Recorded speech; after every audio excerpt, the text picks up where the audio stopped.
Hi, everybody. Oh, there you're missing try. I had it off of. There we go. There you are.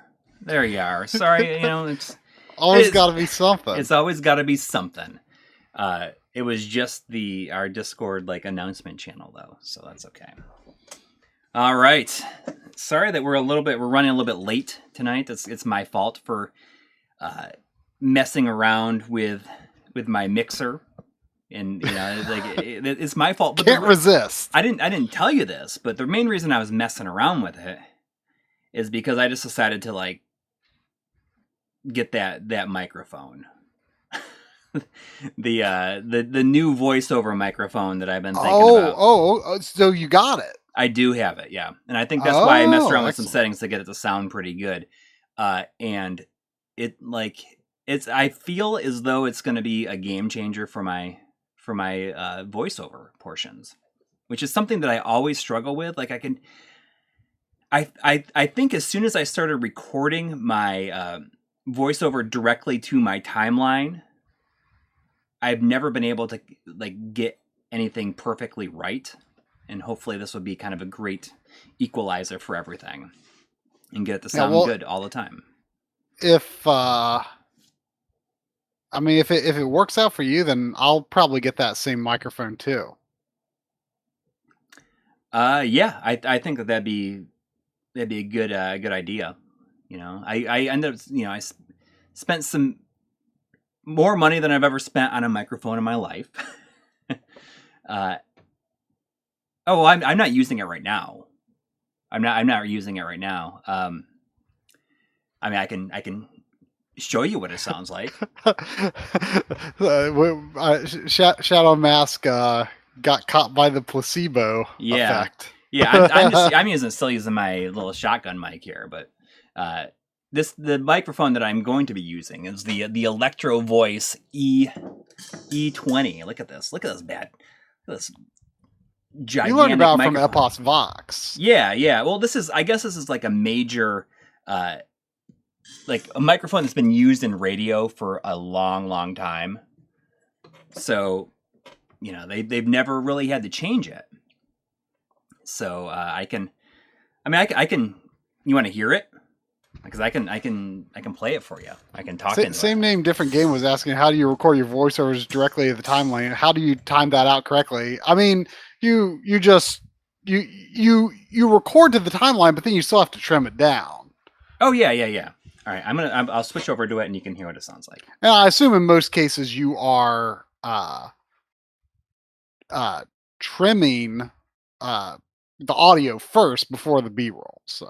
All right, so you should be hearing me on it right now. Oh, but both of us, right? Yeah, you should be hearing it too.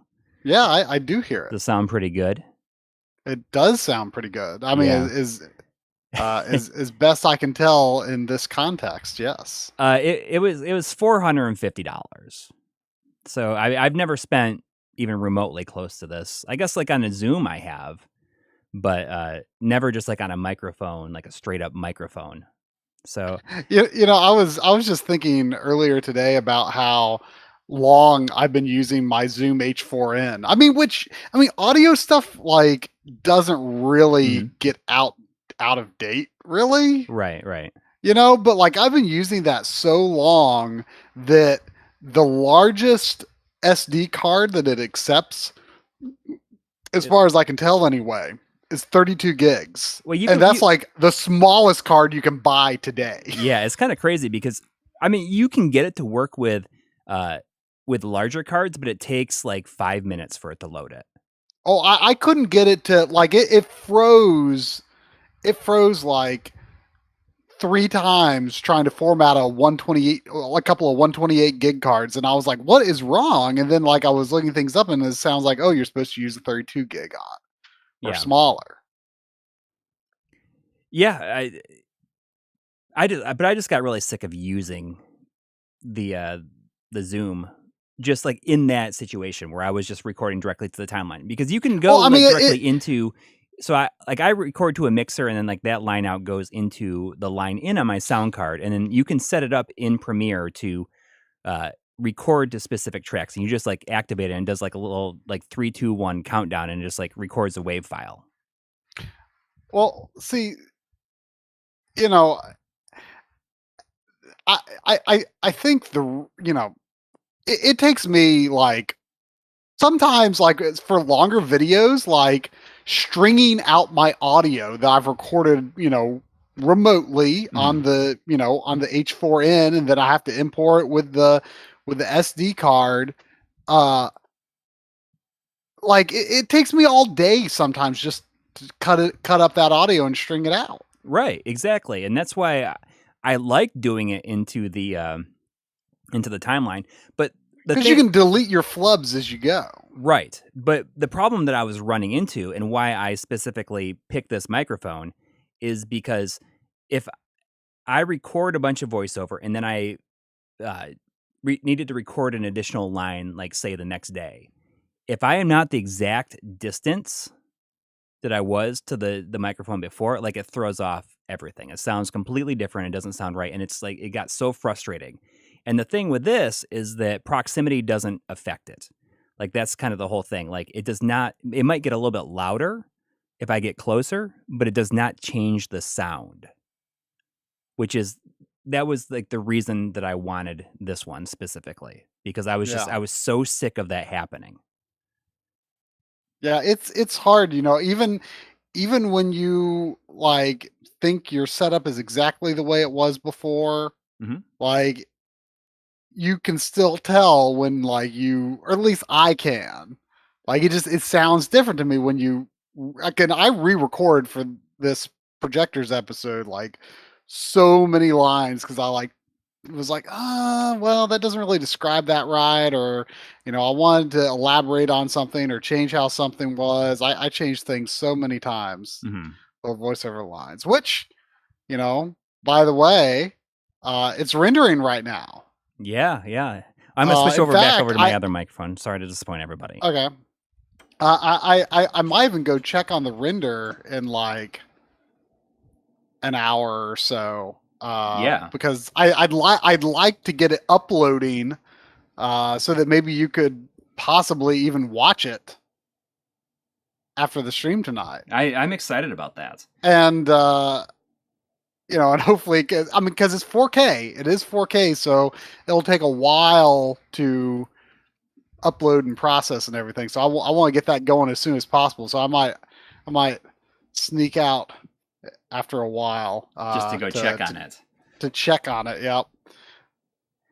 That'll be fun. I'm excited. Now I sound now I sound like hot garbage. Sorry. It is what it is. But I saw Zane's dad earlier say, "Try, you look tired," and that's because like since Tuesday I've been working from after my shower to when I go to bed pretty much on this episode because I want to get it done.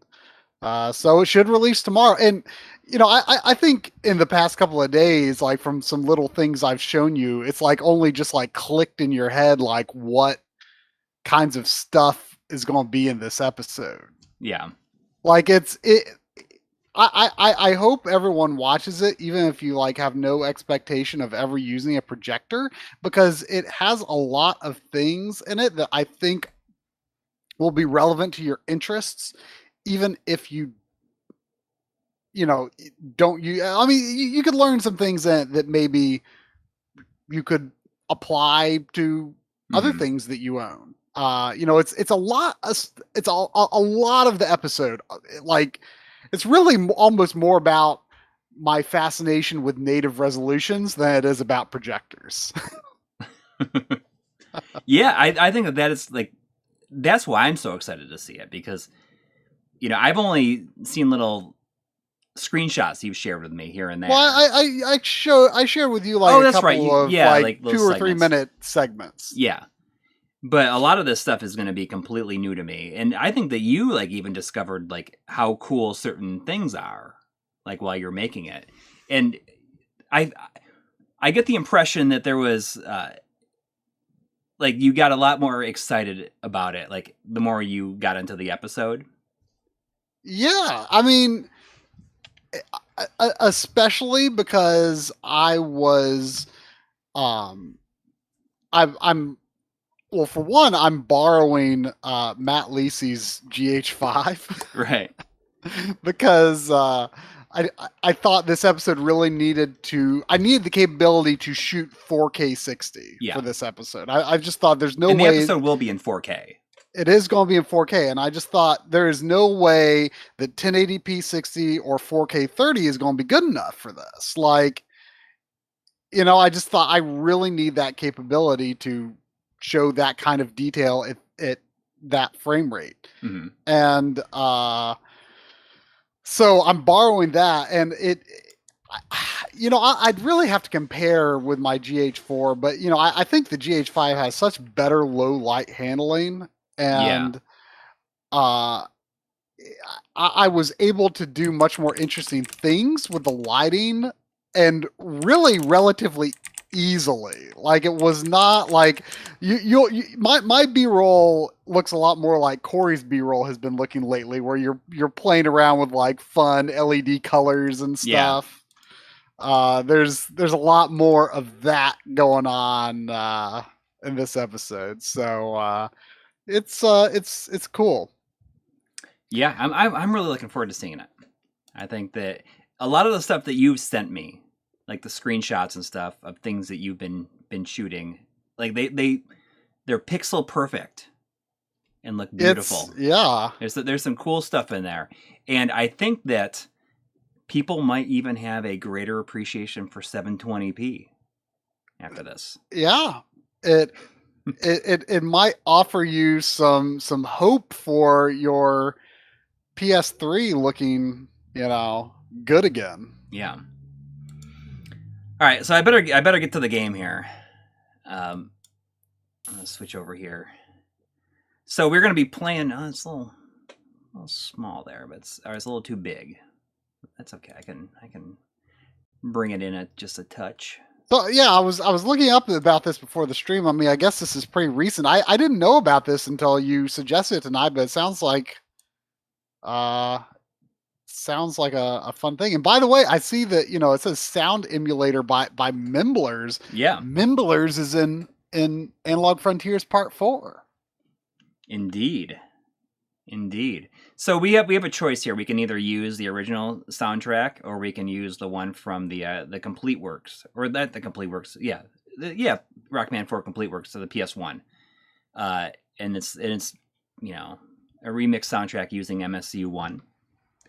So I feel as though it's probably more appropriate to use the original soundtrack, but it might be interesting also to see like how well emulated the original music is using the 2A03. I mean, this emulator. is like basically supposed to not really be much different at all, right? Yeah, which makes it pretty interesting, I think. Yeah. This is done by Infidelity, who has done like Legend of Link, ROM Hack, and several others. And I believe he said he worked on this for 6 months. Wow. And it's kind of crazy, working out for 6 months just to have the game so that it looks exactly like the NES game. But that's kind of neat.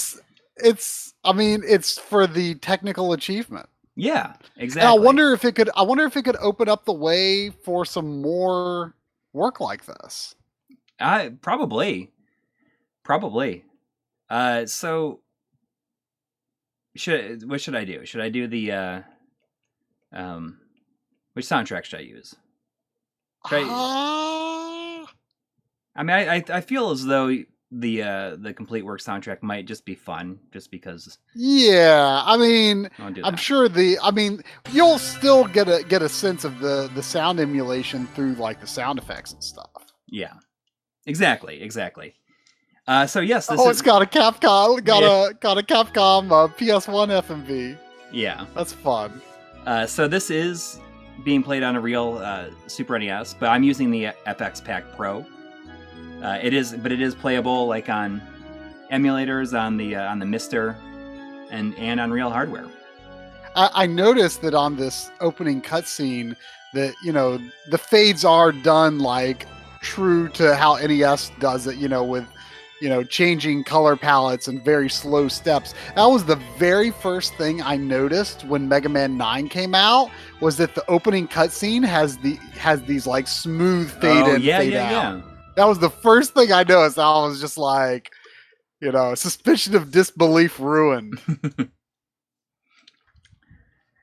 I love Mega Man 9 though. Like I think the game itself actually really nails the sense of being a actual NES game. Yeah, it does. It cheats in some ways for sure, but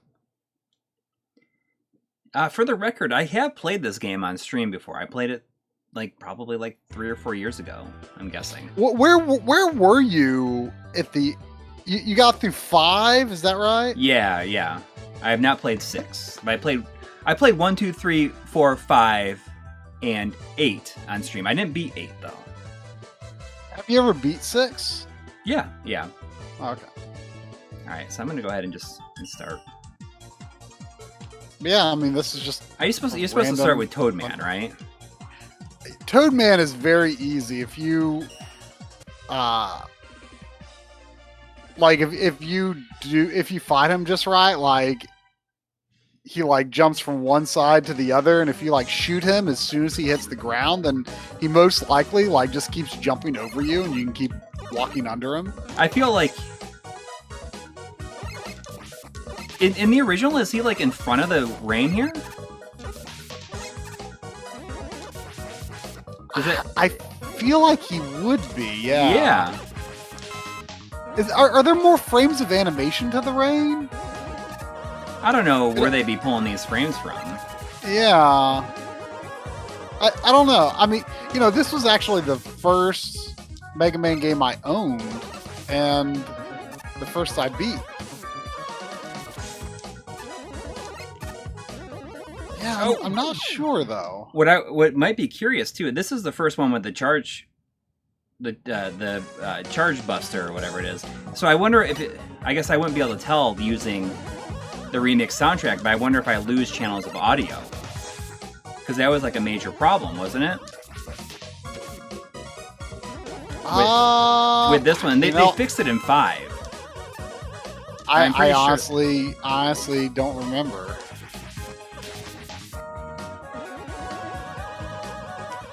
I mean, that makes me kind of interested to see if that's been fixed. Jeez. Yeah, you really got to jump against the rain here. Yeah. Not much room for error. I feel like I had a similar problem when I played this on stream before. But I feel like you beat all of the ones that you played on stream so far. I feel like you during the stream. You beat them relatively quickly. There was $5 from Justin Sizen. Thank you. Saying Mega Man 4 was also the first Mega Man I owned and beat. Yeah, I got it. It was. I believe it was late. It had to have been late 90s, probably 98, 99, thereabouts, when I asked for an NES for my birthday because I ill-advisedly sold it, and I became interested in the system again. And, you could get games for so cheap at Funkoland at that time. It was a good time to be getting into classic games. And, I was like, well, I want to get a Mega Man game. Yeah. But, I had never really, some friends of mine rented Mega Man 7 and X a bunch. And X2. Mm-hmm. And that was my first exposure to Mega Man. But I knew the series started on NES. And I was like, well, I want... I mostly watched my friends play the Super Nintendo ones. I didn't really play them much myself. And I was like, well, what would be a good one to start with? It's I don't know if I want to start with the original, and everyone like is always talking about how 2 is so great. It's like, I feel like I don't want to play them in order because I felt like I would have a different experience if I just like picked some random one in the middle. Like one that I'd never really heard anyone talk about, Like Right. It wasn't the newest NES one, it wasn't the oldest, it wasn't the one that anyone said is the best. I just thought, I want to start with 4. And, and I think Mega Man 2 is a little bit bad. That's It's definitely my least favorite NES Mega Man. wow. Yeah. I mean, I can understand it not being, not thinking it's that great, but to say that like they're all better than that. I think they are, because, I mean, you're kind of weird for liking 1 the best, right? Yeah. I mean, and I think at first I definitely would have. The first time I played through them, I definitely would have preferred 2 over 1, but I have come to a greater appreciation of 1. Well, one can be pretty mean too, but 3 is my favorite. No, aside from 3 has the flaw. 3's like I'm set. 3's back falling half apart right off the bat tonight. is a bit mixed for sure. But I feel like, and then like when you get to like 4, 5, and 6, they're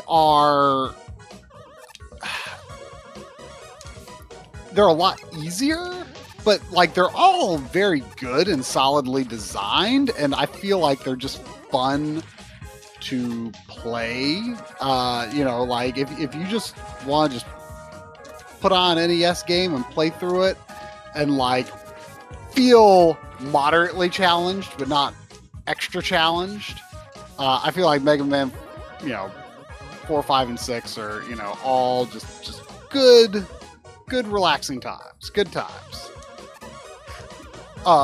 Mega Man 2, like, unless you know the game super well, there are a ton of obnoxious little things, like the boss that you gotta use the crash bomb on and the Wily level is I gotta use the rush coil. It's too late now. Do like, I have to use the coil there? I assume I do. Pretty much ruins the whole game for me because it just annoys me so bad that that like you have to use your bomb so perfectly to beat that boss. And if you run out, like that's the only item you can use. Yeah, I get it, and I get playing that like way after the fact, but I think even though I liked 1 the most, I think that you have to think of it in context of like when it released, because it seemed like such a huge improvement over the first one to most people. Like it is a better game. I just like the first one more. Like, not that I'm not saying that it's a better game. I just like it more. But you got to think about it. Like when it came out, it was such a huge jump in quality that it was kind of mind blowing. Yeah, I mean, I just think the levels are less interesting than the later games in 2. Like, and then it's got these few things that are just so unfair, like that one boss. Like, it's just the later games don't have anything like that, where it's just like, oh, you have to use this one specific weapon on this boss, and if you run out, you're screwed. Yeah. So annoying. I think there was a $10. Yeah, there were a couple. There was $10 from Mega X6. Thank you. Thank you. Saying because Mega Man is my favorite series, no surprise there. And this is also my first Mega Man game to beat. When I said that I wanted to start with a random one that I never really heard anyone talk about. Of course, that was back in the 90s. Nowadays, I hear a lot of people say good things about Mega Man 4. A lot of people really like this one. And I do think it is great.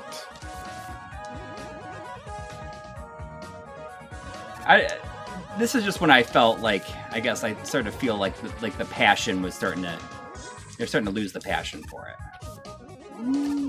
I don't know. Because by this point they were yearly. Yeah. Like, I guess starting with 3. But, they really pushed the hardware with each new game. There was also 999 from our good old friend Sean Quinn. Thank you. Saying, have you guys ever purchased a graded game or have a game graded? What do you think about Carl Jobst's expose on the rising prices of classic games? The prices at some of these auctions are crazy. I am unfamiliar with this article. Is this gonna kill me? Let's find out. Nope. But no, I've certainly never bought a graded game or had a game graded. Get away from me! Come on! Oh my god! What? I mean, I don't have a lot of interest in that. Because I buy games to play them. Yeah. I do buy them for my collection, but I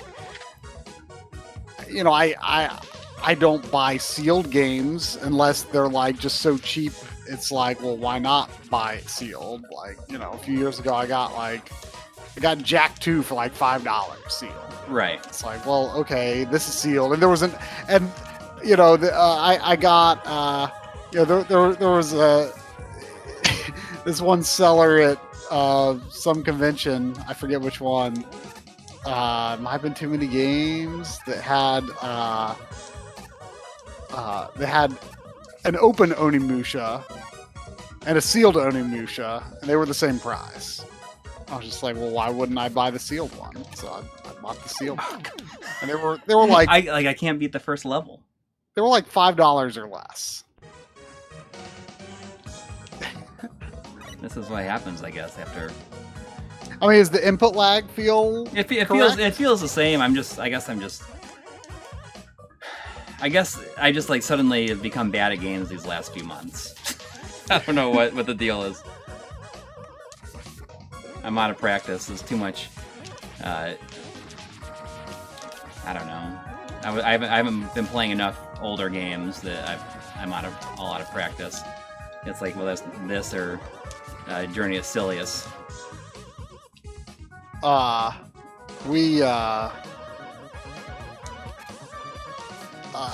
We played Legendary Axe 2 on the Backloggery stream last week. I saw that. I watched Drum did finish it, but I didn't quite make it. But I'm pretty confident I can do it relatively quickly next stream.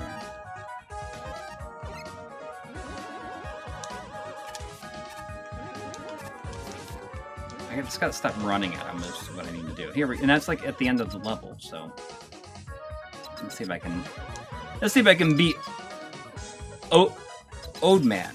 Old Man. Battle Old Man.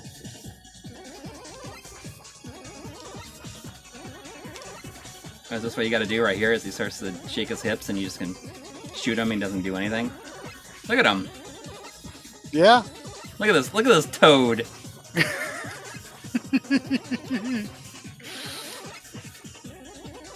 The guy's got like, this really menacing music. It's like, almost like his it's almost like his weakness is the buster. Like I forget exactly when the game started doing this. I don't think any of the NES games do it. But like you know how like I think maybe starting with 7, like they started doing this thing where, or maybe even X, where like there's a reaction to using their weakness. Right. You know? Yeah, it was an X. That's the first time I remember it. Yeah. But then again, I didn't play 5, or I didn't play 5 or 6. Oh yeah, that spinning Mega Man sprite. That one's always really good. There was $5 from your old friend Chris Shawman. Oh, thank you. Saying, Coury, music has been a huge part of your life. How have you kept that passion alive through my life in gaming, and what are your top 3 game albums? I don't like. I think like I don't do it very much in episodes nowadays, but I used to do like a lot of like kind of montages where I bring up the music. And I don't do that nearly as much as I used to do. It was always there's a musical moment in the first quarter of the Projectors video that I'm pretty proud of. You don't want to spoil what song it is, right? Huh? Do you want to spoil what song it is? I don't know who's next. Is it Dustman? It's from a PS3 and 360 game. Huh. Well, I'll be surprised. One of our like absolute top most wanted physical copies that doesn't exist. Brightman. Okay, Brightman. All right. But you know, like I don't do that nearly as much. Although you know, occasionally I will. If there's a song that I really am excited about using, I'll put it in there. You know, I guess one of the most recent times I can think about is when I did like the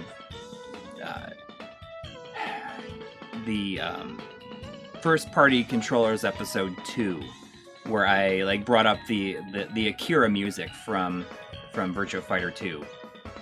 And that's something that I had used that music in another episode before, but you know, it's just one of those songs where it's very rare that either of us use like the same songs over and over again, or just even more than once. But there's definitely certain songs that I'm saving for episode, like bigger and better episodes.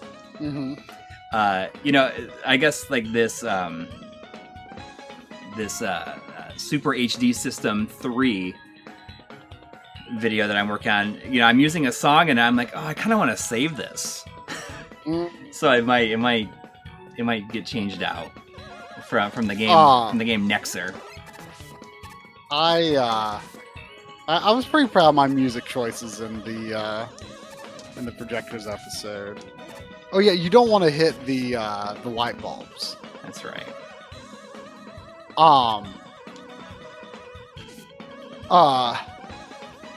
Yeah, how come did they not? Okay. Oh shoot. I think I made some pretty good music choices in this episode though. There's one from Chrono Trigger that won't be, you know, would definitely not be one of anyone's like expected Chrono Trigger tunes. I tried to squeeze in because there's a lot of more modern stuff in it, and so I tried to make some interesting like older game picks, I guess. There's some Chrono Trigger, there's some Parasite Eve, Kirby's Dream Land 3. Well, I need to figure out what my top 3 is. It top 3 game soundtracks? I guess so. I mean, I assume that's what it is. He used the term album, but I think that's the implication. Because that's definitely a lot harder, I think, than my favorite like non game soundtracks. But I want to say, gosh, Skies of Arcadia is definitely up there for sure. That's pretty darn close to the top. Definitely Final Fantasy 3, Final Fantasy 6, I guess.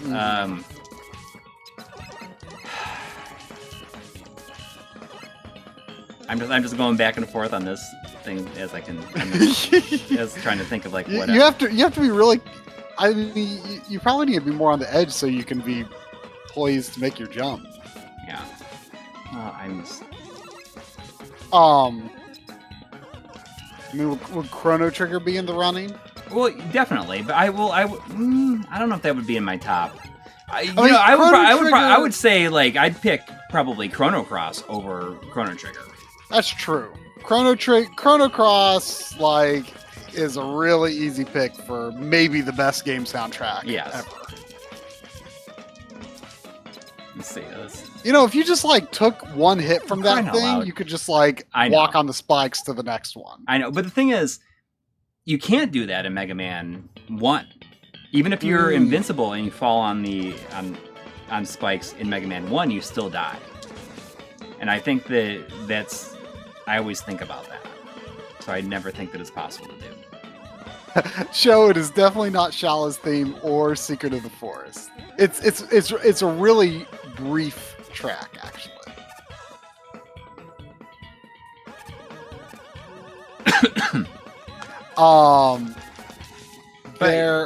There was I'm getting a little bit behind on the donations here. There was $5 from Mod Killer 1. Thank you, saying which will come out first, HD Retrovision Dreamcast cables or MLiG Dreamcast RGB episode? You place your bets now.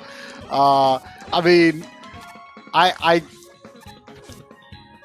my hope is that the Dreamcast cables will be out before the episode, or at the very least that they'll be so close to coming out and we'll be able to get our hands on, you know, production level samples. Yeah, well, I have a production sample, like, but it's not. It's like over a year old now. Oh, it's probably like almost 2 years. Yeah. Yeah, it's pretty old.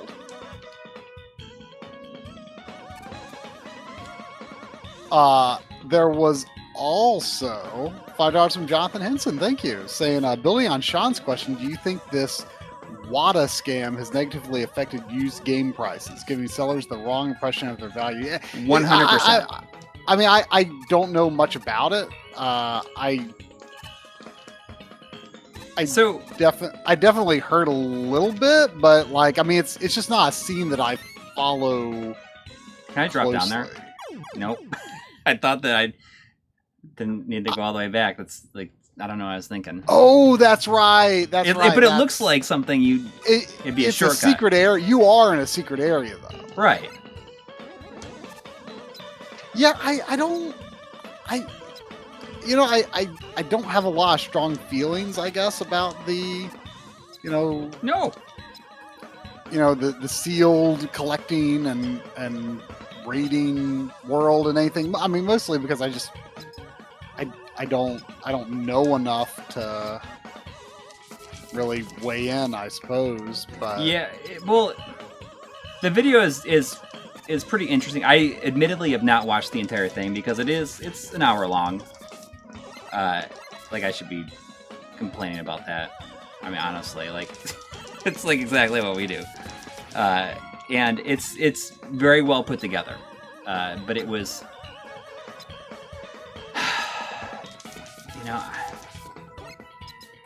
I just haven't been paying like close enough attention. But I have to tell you that I think that everything that is happening because of the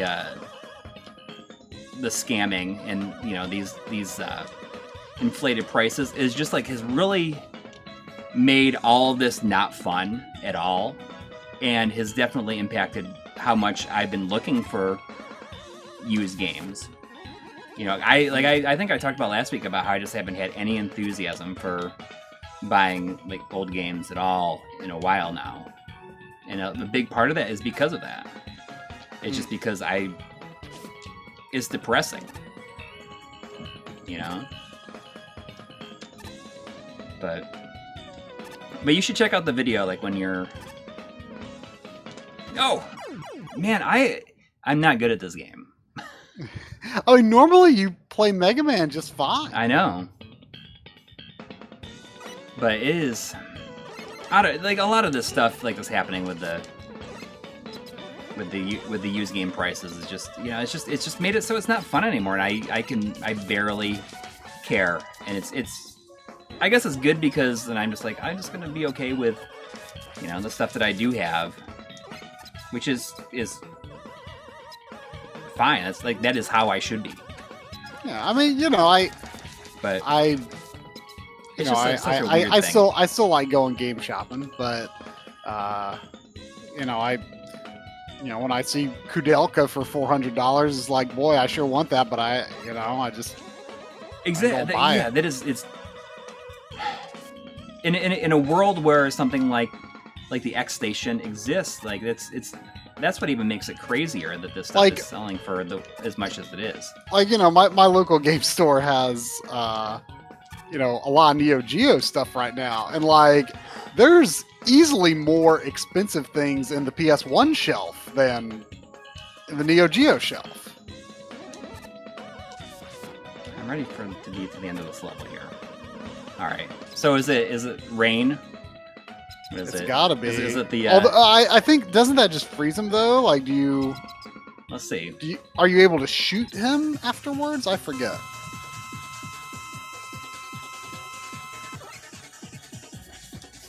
It does some serious damage to him, though, at least.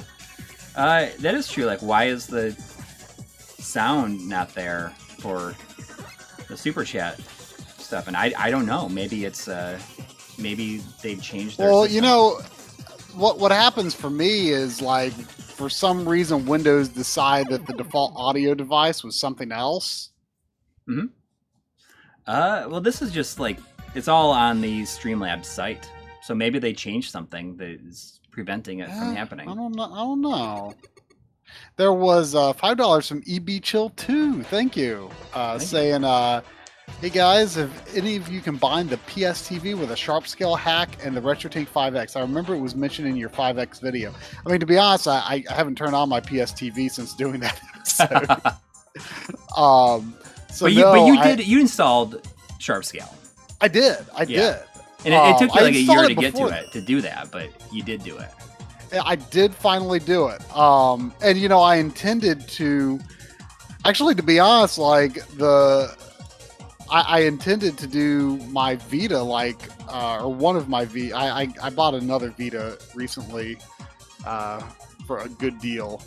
I was gonna hack it to be my hacked Vita, but right. I was going to do it right after my PS TV, so I didn't forget how to do stuff and whatnot. Mm-hmm. Although the guide is pretty straightforward, honestly. But I want to say it was the RetroTink 5X video that kind of stopped me, from doing that, because then I got all the way into that. But the fact that I had just done that was probably why I thought to do it. But I think it's pretty neat because it honestly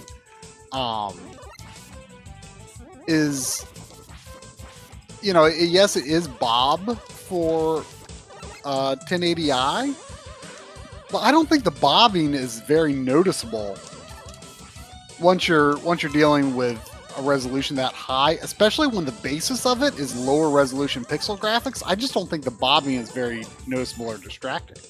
So it's certainly not as perfect as it would be if you were actually getting lag-free motion adaptive deinterlacing on 1080i.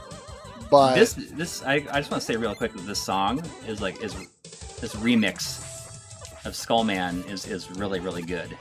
Oh yeah? Yeah, it sounds like something like one of the you'd hear in an Ease game. Oh. Not like a metal song or something like that, but it just sounds like something out of an Ease game. I do have a track from a Falcom game in the video, but it is not Ease, and it's not a game that I've played more than 15 minutes of. I'm guessing it's probably Trails in the Sky, because he sent me a screenshot of that. Not Trails in the Sky. Trails of Cold Steel, I think. Yeah, Trails of Cold Steel.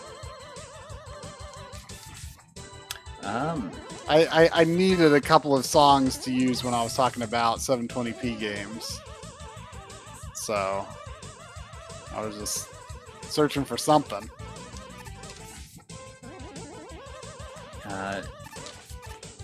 I think there's a couple more. There was $6 from Dan Anderson. Oh, Dan, I had no idea. Because I think I saw him mention Chris, so I assume it's the Dan Anderson that I know. Well, he's saying, I'm just trying to outdo Shaman. Yeah. 79610 is greater than 72230. All right, I don't know. I'm guessing those are your old zip codes. No. It not for me at least. No. Yeah. But Dan, thanks for watching. I had no idea that you watched the stream. It's almost surreal when when I find out that, you know, like people like that I know in real life watch the stream, you know, that I've known for a long time. I don't know, like maybe it seems weird to feel that way, but it makes sense, right? Yeah, for sure. I mean, you know, I have no idea if any of like my old high school friends watch. I'm guessing no. I wouldn't watch me. Although some of them I know are at least aware that I do YouTube stuff. Yeah. I think one of my old high school friends. I didn't know the number, but I think one of my old high school friends tried to text me a few days ago, but I haven't responded yet. But I need to figure out who it was. Okay, I knew that it was gonna be my last life. That level is hard. There was $5. Oh, I see. It was an EB employee number. Dan is saying it's this EB employee number. My EB employee number was 69888. So I was not in the sevens. I was before the sevens. I can't believe these are things you all remember.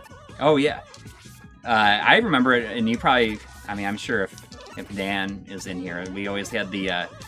I guess at the stores that I worked at, when somebody would trade something in that was not in the system, we'd always use the 1296888 SKU number, which is the unknown or other SKU number, where it's like, you know, people are just trading in certain things and you don't really have a price for it.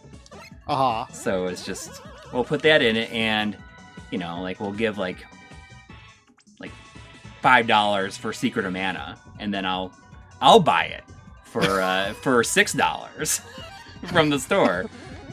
That happened. Not with Secret of Mana, but it definitely happened with some stuff. Yeah, I see Dan saying 1296888. But I remember that number so well because my employee number was 69888. So it's like it's almost like I was meant to like be able to use the other. What was it? It's like something. It's not like unknown or other, but it's like it had another name for it. I don't know.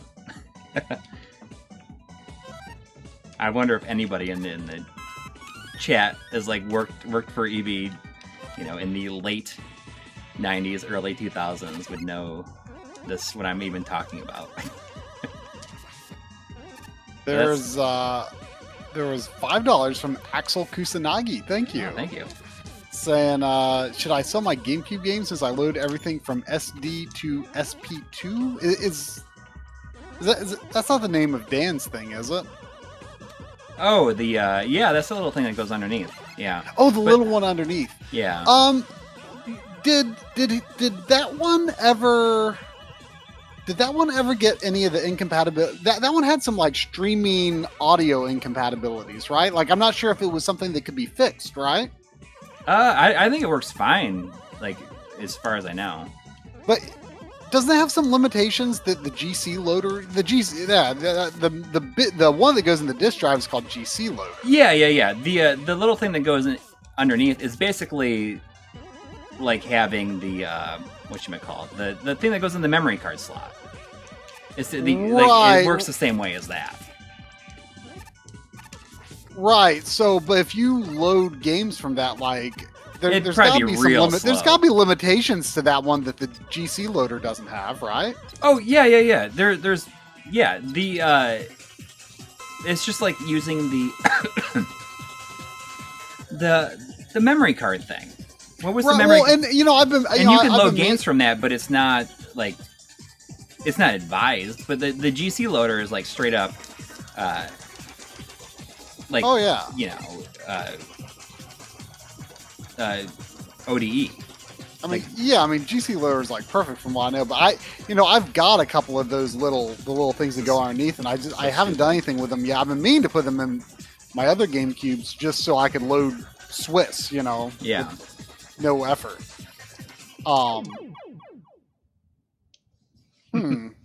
Yeah, I guess I need to know more about that and what kind of limitations you might run into as to where you should sell your collection. I mean, I personally could not do that. Mm-hmm. I mean, if you want the money, I mean, GameCube prices are up there now. But you might go after next. I've certainly heard people, very recently be like, oh man, I sold such and such a game for $90 2 years ago and now they're regretting it. So, when is the right time to sell something? Like, I feel like unless you're going to make like a life-changing amount of money from like the sale of any particular rare game, like I would say, is it really worth it? Yeah. Because like, what if 10 to 15 years from now, one of those games does become a life-changing amount of money, in value, right? Yeah.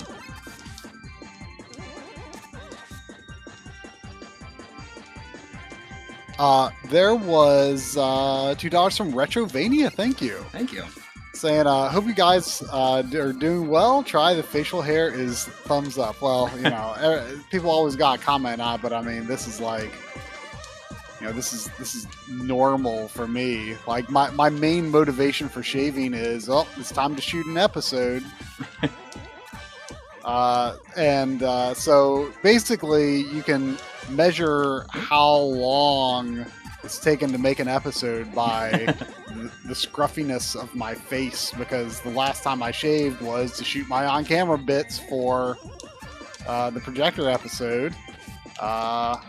And oftentimes I do sort of a celebratory shave following the release of an episode. So I'll probably I'll probably shave tomorrow. Be nice to not. I mean, it's not long enough that it's itchy, but it's not reached itchiness yet. We have not attained itchy. Yeah, I had when mine gets itchy, but I shave like every 2 weeks.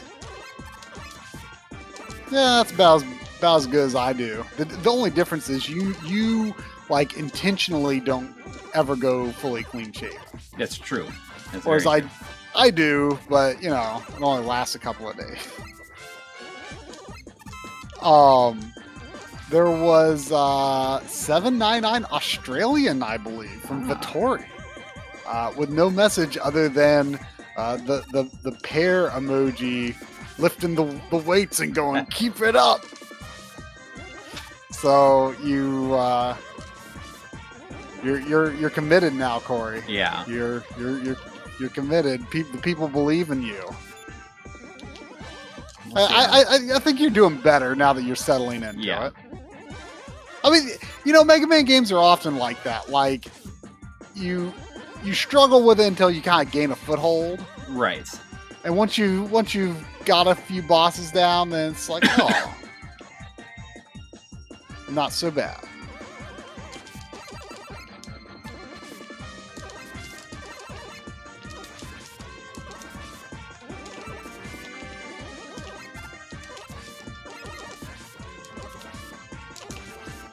Oh my gosh. What?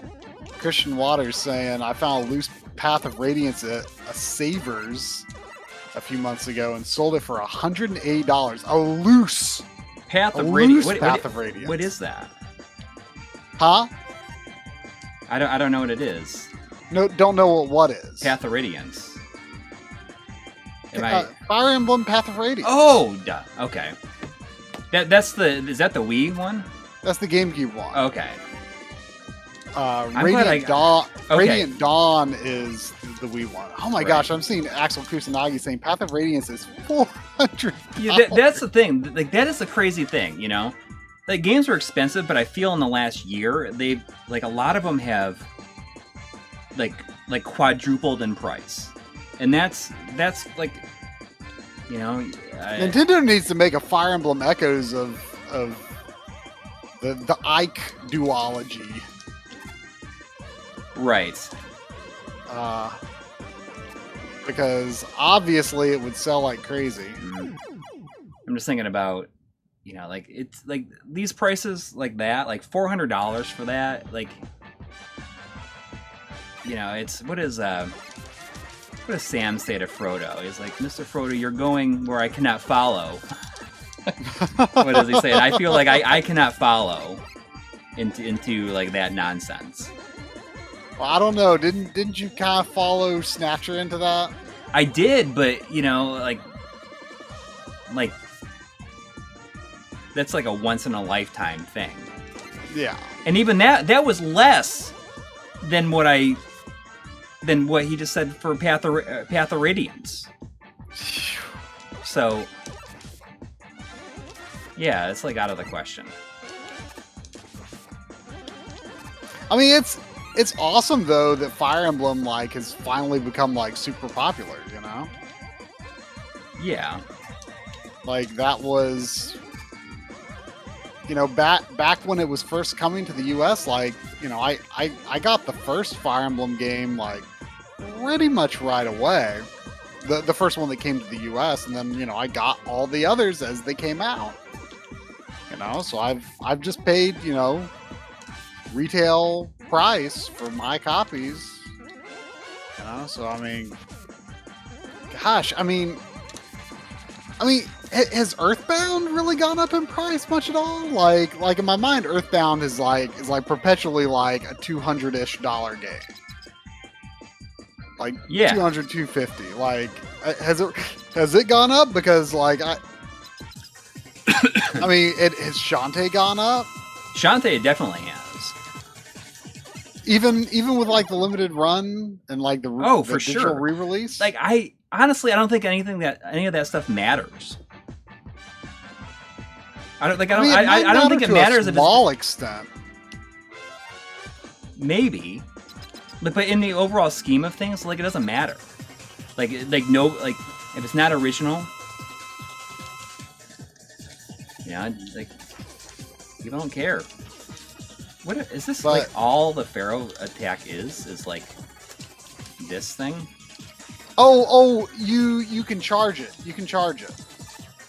Like a sun builds above your head. I gotcha.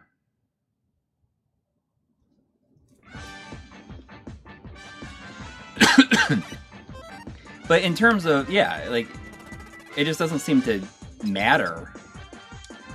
Yeah, but I'm just trying to think, like, what is the most valuable game I own at this point? Like, I mean, 400 for Path of Radiance. I mean, my gosh.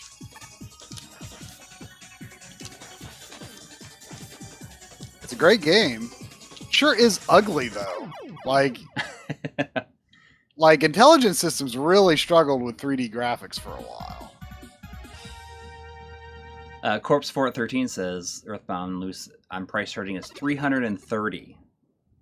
What is Earthbound? So I mean, it's gone up, but like not as exponentially as like GameCube and PS1 have.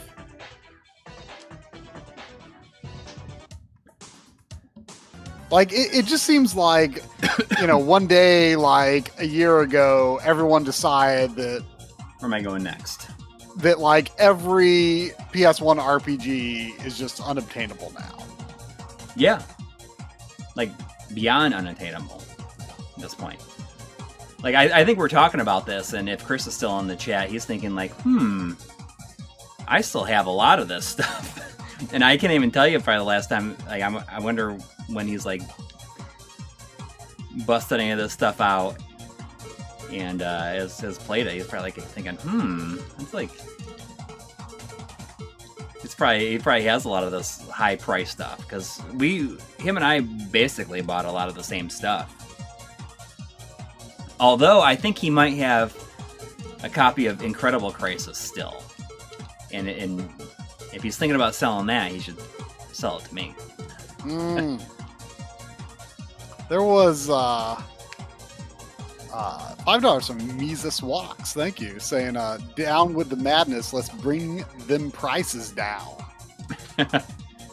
let's indeed. Where am I going next? I mean, like, I don't know what it's going to take to get the prices to go down. Like, I was asking the guys at Video Game World when I was there shooting that CRT projector, which, you know, again, to clarify for everyone, is a very small part of the video, and it is not a CRT projector performing in, you know, its top condition. Diaphan, okay. I was waiting for somebody to tell me where to go. But I was asking, like, oh, hey, yeah, did you know, PS3 prices go crazy for a while earlier this year? And he said, yeah, they did. You know, they jumped like 40% or something, and then they, like, you know, settled back down to, like, you know, maybe I forget exactly what he said. Maybe it was like 15%. Maybe they're like 15% higher than they were, but they're lower than they went up to.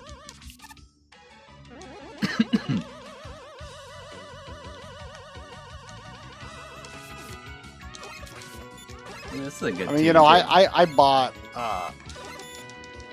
the Sega CD versions of Echo and Tides of Time. So you did end up buying it? Yeah, well, because they were so cheap, and it's just like I was, you know, seeing people. Musician in the chat said Sega Saturn games in general are crazy expensive, which made me think of Sega CD, which Sega CD games can often be very expensive too. And I was just like, well, you know, like any Sega CD game that is like remotely affordable at this point, that is something that, like, I'm also at least interested in. Like, just seems like something I should get, you know? Yeah. Because I do not have very many Sega CD games or Saturn games. Like, when I got my Saturn, you know, a friend from the backloggery just gave it to me. And I knew very little about the system at all. I knew very little about its library. I mean, I knew, like, Knights and Panzer Dragoon vaguely, right. But that was, I mean, I did not know much else. And, you know, I certainly didn't even know that, the game was a success in Japan and has quite a sizable Japanese library. But yeah, I had no idea what I was getting into with that. And so I've not acquired that many games since. But I've had a desire to dig into the Japanese library a good bit. I did get a few Japanese games earlier this year.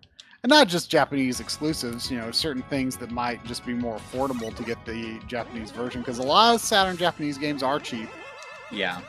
Certainly there are expensive ones too. Like Elevator Action, of course. Right.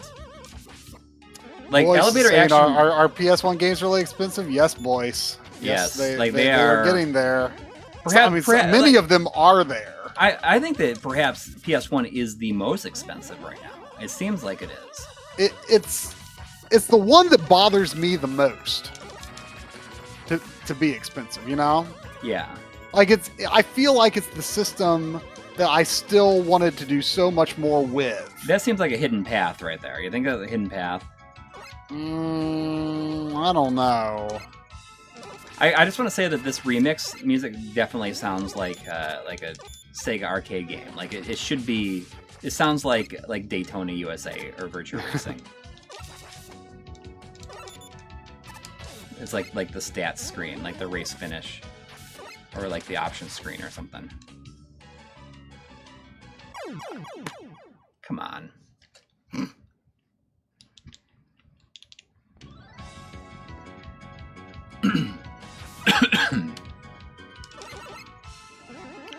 Tron Bond came from the bargain bin for $20. Yeah. There's a lot of stuff that I had. I never had that one though. A friend of mine had it.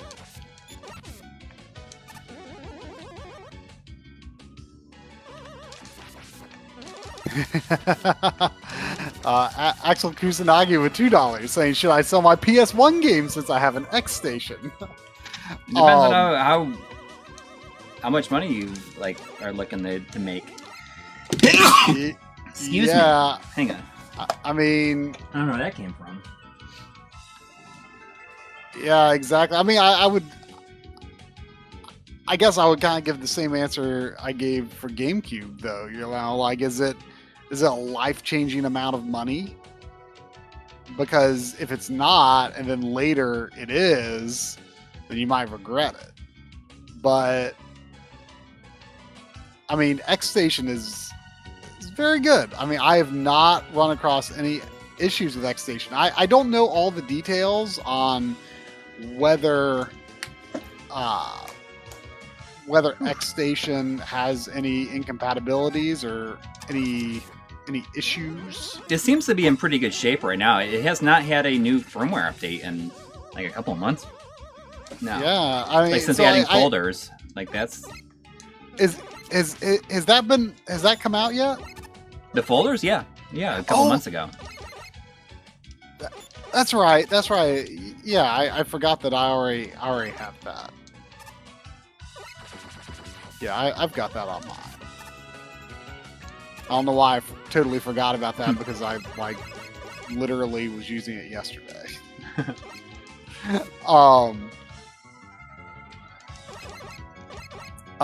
Yeah, I mean, X Station is really good. I mean, X Station more so than any like flash card or any other ODE is like, I definitely kind of see that becoming my primary way to play PS1, but it doesn't change the fact that I want to own and still have on my shelf the games that I do play. You know, I like to have them in part for B-roll, in part for just the motivation to play them. Mm-hmm. You know, because I'm not really motivated by just loading up random games on an SD card. Like, I need to own it to be motivated. But, you know, I've never had issues with GameCube optical drives. And I expect to, for the most part, continue to play GameCube games, you know, with the real disc. But PS1, I mean, to be honest, my main PS1 disc drive is in fantastic shape. I've never had an issue with it. But I guess, you know, I guess I'm more concerned about it, maybe, compared to maybe GameCube. Definitely concerned about PS2, and I do need to get that. I don't think that's the right. That someone hit me with another stuff boss going a bit better.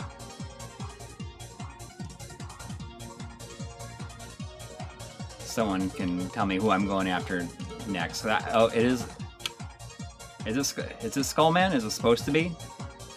Oh, I forgot you didn't finish Skullman. Right. Let's see. Shinjan, I have a free McBoot memory card. I mean, we kind of had a conversation about this several months ago where you were telling me like what a good state HD loader is in. Well, it's the or there's like a new thing. There's a new thing, it's not right? new, but it's the I can't think of the name of it now. But no, it's not HD Loader. It's the OPL, Open. Oh yeah. And like, I was completely unaware of this, and like I didn't know that like PS2 game loading was like in I guess a really good state. Like, you were acting like there's no issues. Yeah, I mean it's pretty good. If you're connected to the internet and like certain things, like if you need like if certain games need to be run with like certain modes activated, if you're connected to the internet, you can automatically have it download it on the per game basis that you want, so that it can download like the mode file. Yeah, like the configuration. Yeah.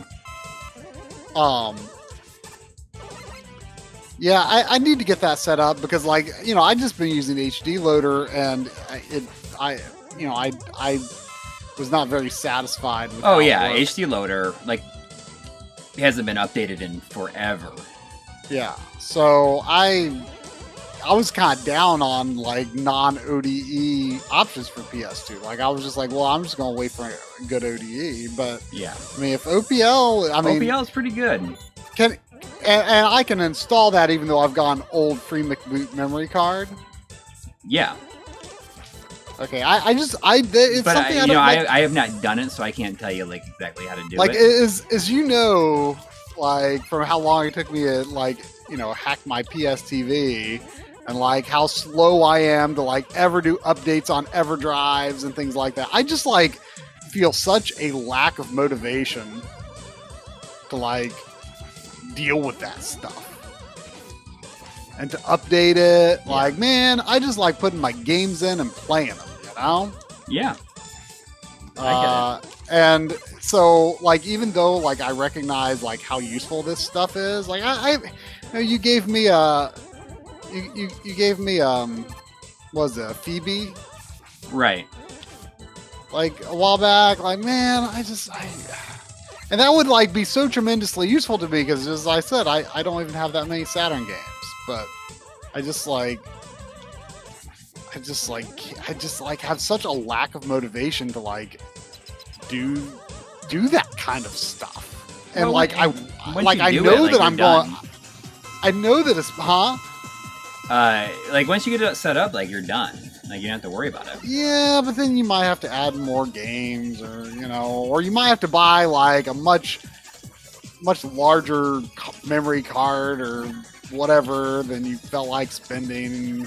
Yeah, but I mean the Saturn, like that's ultimately going to be. He hurts. Yeah, it's not. That's. I think that someone said that this is not the level I was supposed to go to yet either. But.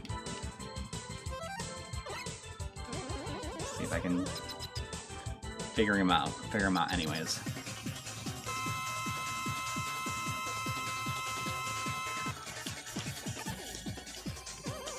$2 from For the Love of the Game. Thank you. Saying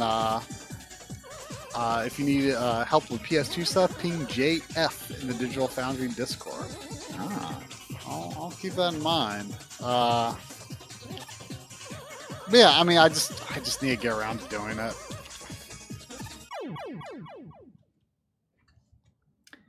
So his weakness is not Ring Man? It's not Ring Man. I think that whoever told me to go here said that they goofed. So this level is probably the easiest level. So. I'm going to go to the bathroom and also check on that render. And if it's done, I'm going to start uploading.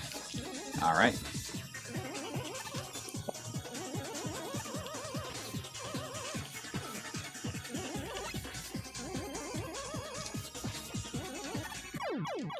Jeez, it's too bad I have. Okay, it's Dust. Dust is next. Okay, I thought maybe I had another life to go through.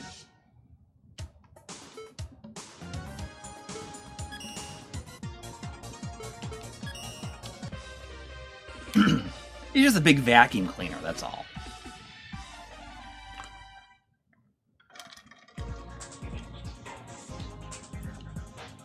It's kind of the conveyor belts back there kind of look like chainsaws, don't they?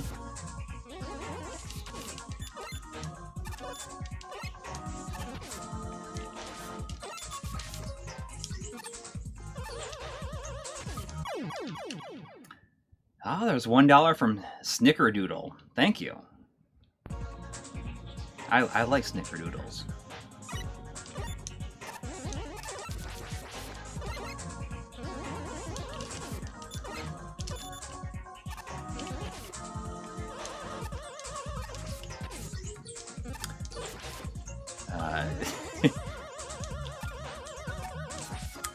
I don't know. I don't know if... I assume that the Dustman probably sucks.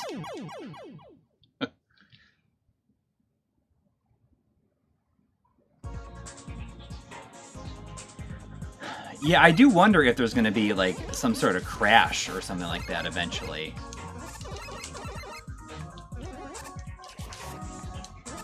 And when that happens, people won't... Jeez. People probably won't care about YouTube videos or video game streaming then either. So... try that again.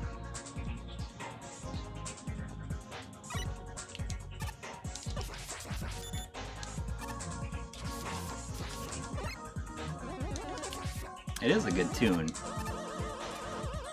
Although I think that this Skullman might be the best one.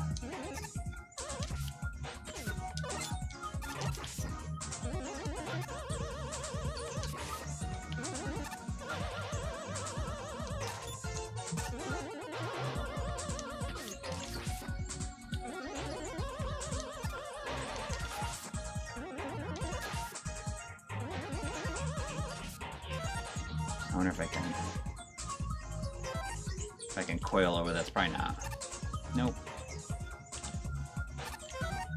That's probably one of the best things about Mega Man 11 is how they put the coil on a button.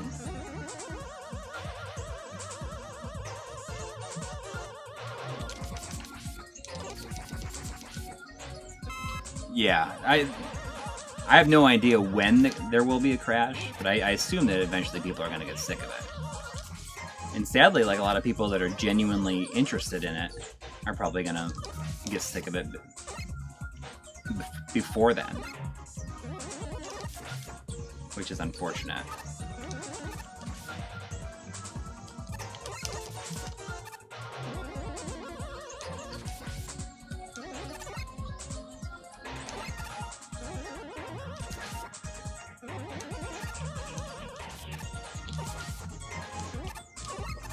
I hope the episode is done and he's uploading it, because I'm excited to see it too.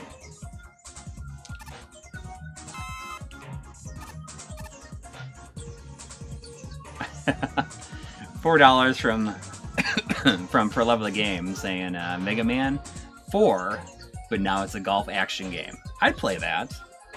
I would play a Mega Man golf game.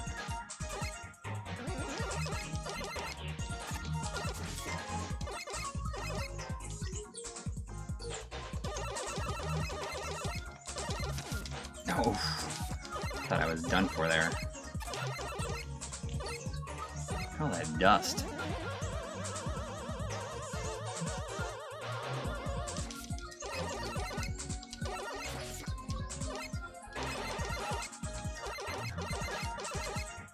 I knew that was going to happen. I knew I just needed to go for it.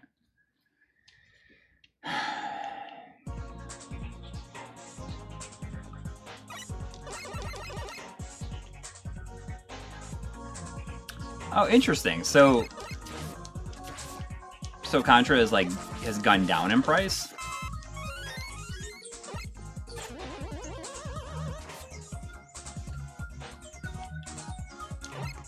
Oh, that's not the way I'm supposed to go.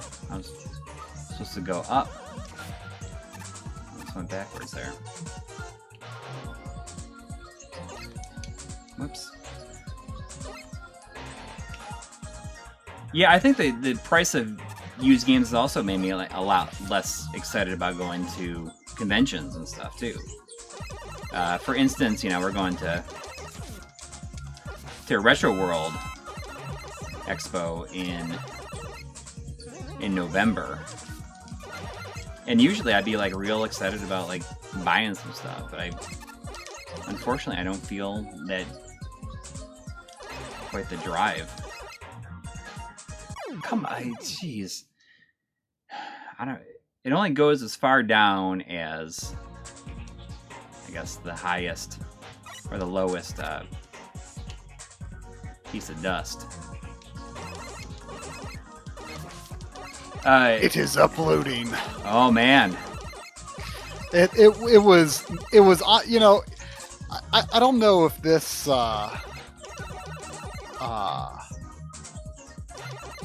I'm assuming this isn't just me, but like when you encode H.264, it hangs on 100% like forever. Yeah, and like I don't know why it does that. Like because it's combining like the audio and video. It always seems proportional to like either how long the video is or how big the file is. I guess one of the two.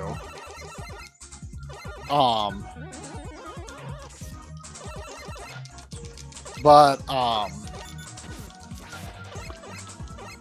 it's so yeah. When I first went to check on it, it was it's just hanging. It was on the hang, and I thought, oh well, I'll check back in like 30 minutes or something. Yeah. I went to the bathroom, and when I came back, it was done.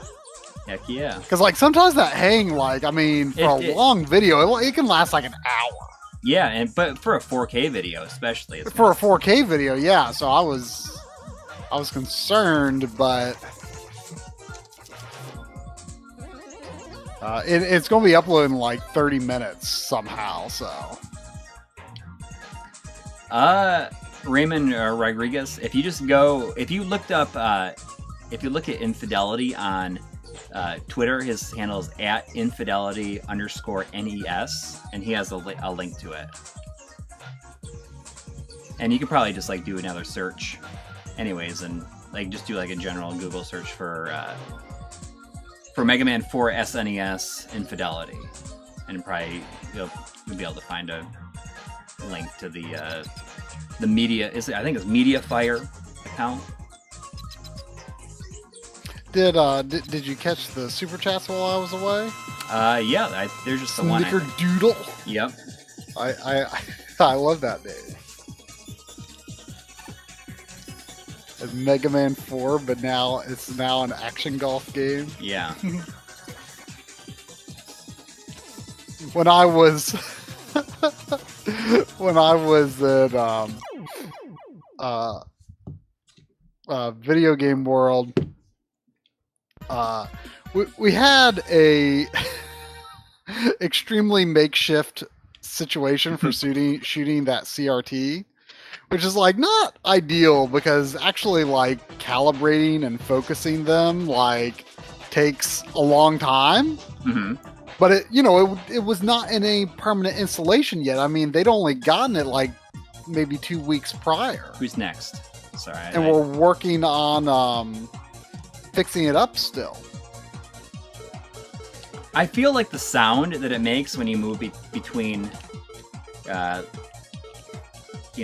stage selects is different. It's not. It's not accurate. Can you hear it at all? Like, can you tell me if that sounds, like listen to it? Let me, I can turn it more for you. You hear that at all? It sounds like just kind of like a click. Yeah, it's like boop, boop. It's like not that. I can't hear it. I can't hear it especially clearly. Let's see. I might be able to turn it up a little bit more. Hang on.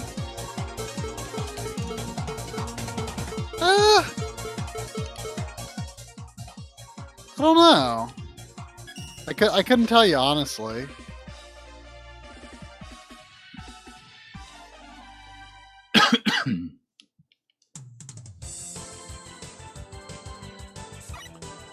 Poker Press is saying when you scrolled up. When you render a video file, the software usually creates separate audio and video files, and then the software combines them at the end of the render. See, it doesn't happen at all with ProRes. Right.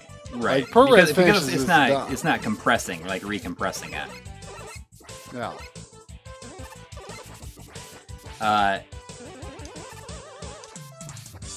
Okay, no worries the about that. Sound is from the PS1 version. I see. Okay.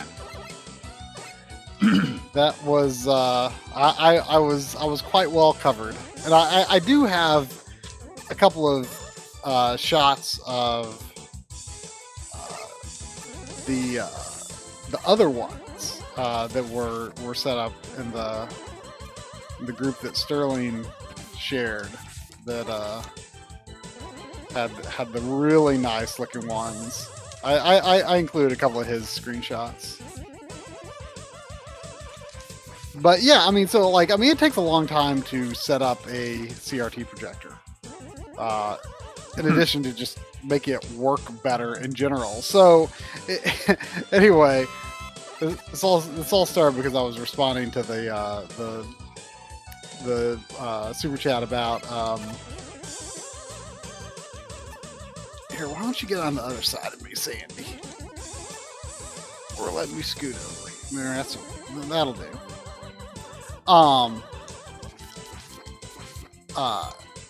So like we had not a great screen portion to really shoot on, so it's a lot of close-ups because like we couldn't get the whole picture on the screen, like easily anyway. Like it would have been a lot of work to size it for that screen, basically.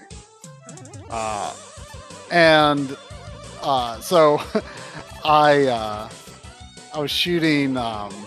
I had my SD2 SNES in it, and I was trying to figure out what game I was selecting. I was like, is it Mega Man 7, Mega Man 8? I booted it up. Nope, it was Mega Man Soccer.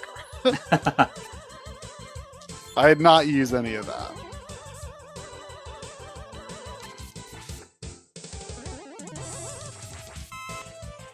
See, Voltar is impressed by this Mega Man port.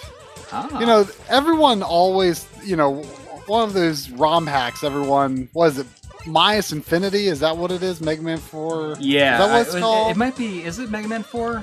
Just like the Minus Infinity?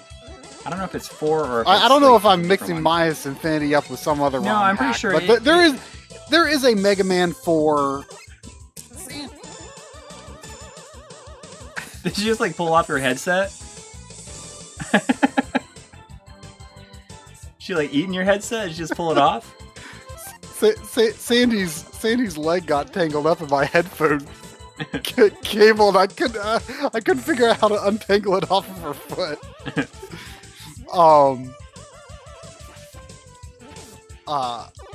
Yeah, like it's Mega Man 4. I'm quite positive it's Mega Man 4. That one hack, but like everyone talks about that, like in the same breath as like that Sonic 3 and Knuckles Complete or whatever it's called. Oh yeah.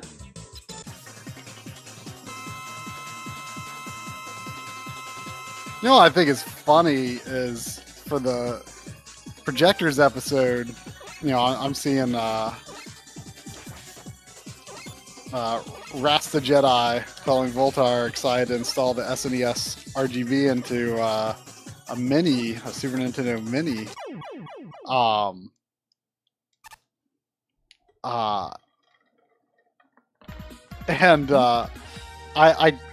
was using the new scan lines on the RetroTank 5X a lot. And I like doing pre-emphasis filter 1 or 2 when using scan lines because it really makes it look a lot more like a CRT. And it's just funny to think that, here I am using my like pristine, modded one chip, Super Nintendo, but I'm applying a blur filter to make it look more like more like a non-one chip. I would actually be really curious. I should try my regular one sometime. And Voltar saying he designed hardware making this hack easier. Oh, really?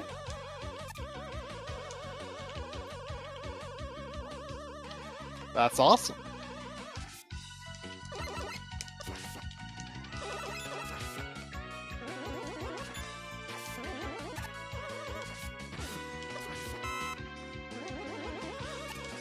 You know what I did last? Was it? Gosh, it might have been last Monday that I did this. just kind of out of nowhere, because I'm working on this SD Super HD System 3 video. And I didn't work on it much because my mom was here. I just had a crazy month with visiting family. My brother was here and then my mom was here. But I finally got around to recapping my super graphics, and I was able to put do the jail bar fix, which is just you can order a certain little tantalum capacitor that you just swap out one of the existing capacitors. Jail bar fix for what? For the super graphics. Oh, okay. And it was it's so small that and you have to there's this kind of plastic heat shield around it too, so I had to make that so I could take it halfway off. But I had to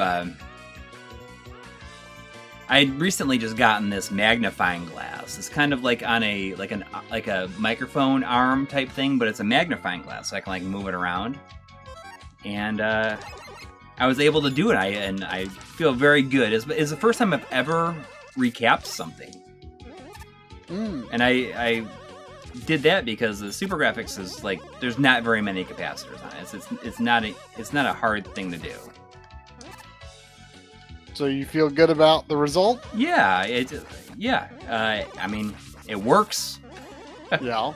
I think that's probably the most important thing. And there's no more jail bars. I'm gonna see if there's. Oh, see, I knew it. I'm gonna die anyways. Oh. Yeah. Oh, there you go. Oh, it's one of these. Yeah, it's okay though. I had no health left, so there was 2 Canadian from Brian Spote saying missed Mega Man 4 at the time, as was Headlong and Headstrong. Also, Voltar, I think, was clarifying that the hardware he made was for Rockman 4 Minus Infinity. It was never supported by any ROM cartridge up until the N8 Pro. He designed hardware that allowed making repros so much easier. I see. So you made the hardware, you made the mapper. You made the mapper hardware to make repros of that possible, and then that was put into I got the W. What does the W do? I guess the N8. The wire. Is that the only optional weapon?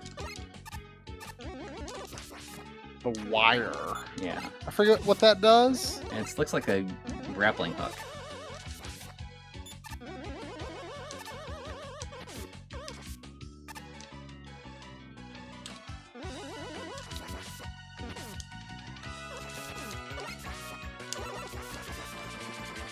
Did they ever come up with an in-universe explanation of why Mega Man just can't warp to the boss?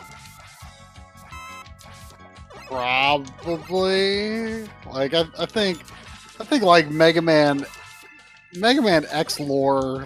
I know I've never been very into the lore of Mega Man, but some people. Oh, I missed the balloon. Some people like it, especially with the X games. Get way into it. So can I go back and get the balloon in a Pharaoh Man stage that I missed? I think I know where it is too. Also, Voltar is hinting about something for 2-chip Super Nintendos. Oh. Sounds intriguing.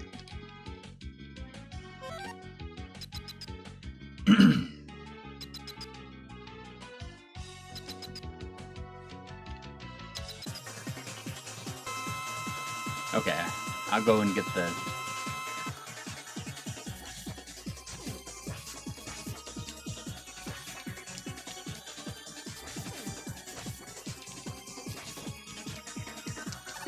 Whew, I thought I was going to die.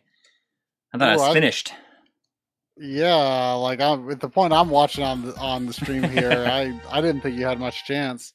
I mean, if I have spare lives, I almost never use my weapon. Right, same here. The first time on the boss. Same here. I just felt like it though. I got the dive missile though. A missile.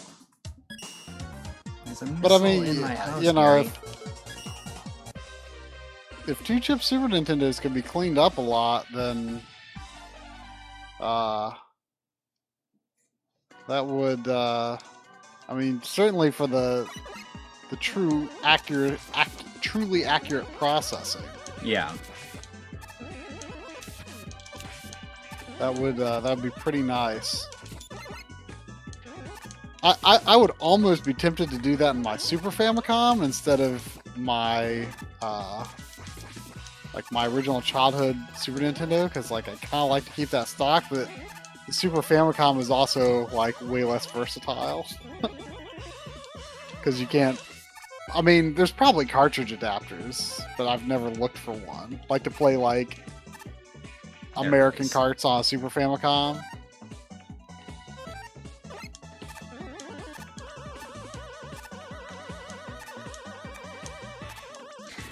I've been thinking about sending that Duo RX that I got a few years back. There it is. There's the B. You know, when Voltar has an opening in his schedule, which is unlikely. You know, he's so busy. But I just want to get it with the works. You know, just like have like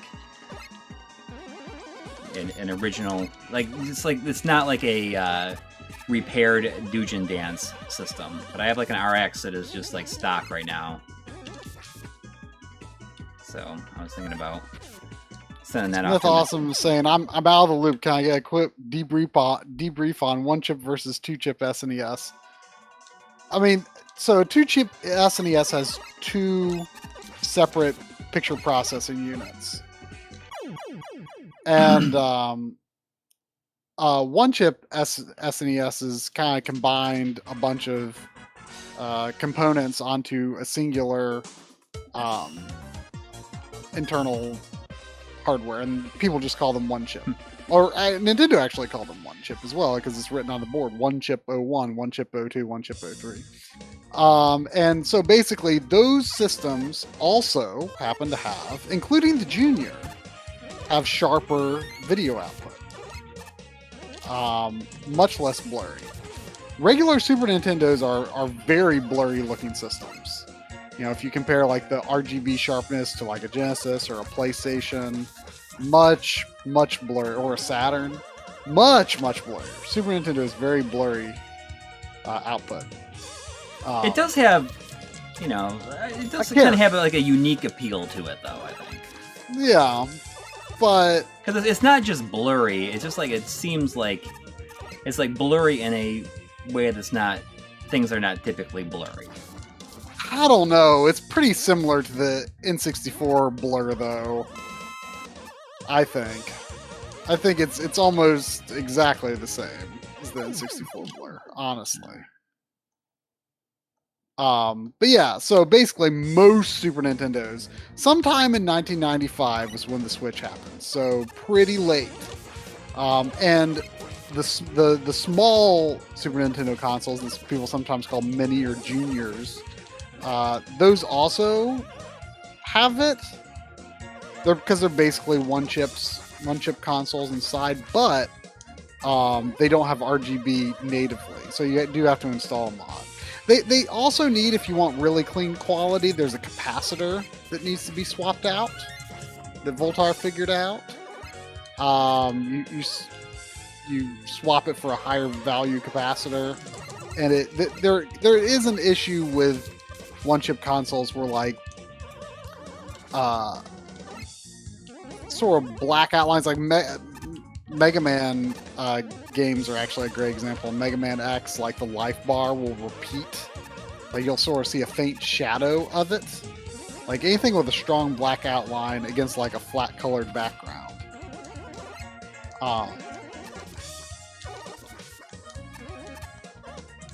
But yeah, Voltar saying the capacitor is applicable both to the mini and all one-chip SNES. It's C11. Yeah, you swap that capacitor out for I'm sure Voltar can clarify the values. Yeah, it basically makes your Super Nintendo perfect. That's actually what I'm playing mine on right now. Actually. Oh yeah. Yeah. I have my Junior, my RGB modded Junior, set up as my HD Retrovision console, which is like I use the HD Retrovision cables with that system. But yeah, so anyway, that's the rundown on one chip versus two chip. I didn't even think to like mention there that are I a was few using that. minor glitches with a very small number of games. Mostly Capcom games, to my knowledge. There's like a glitchy, like the top scan line is a little glitchy or something. And like Aladdin, Demon's Crest, a couple other games.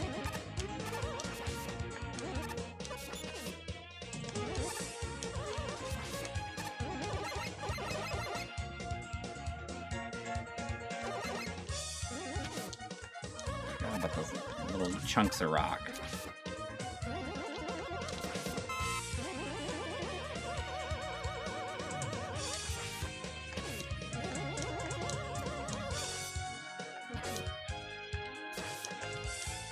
There's a lot of random obstacles that do just a ton of damage in this.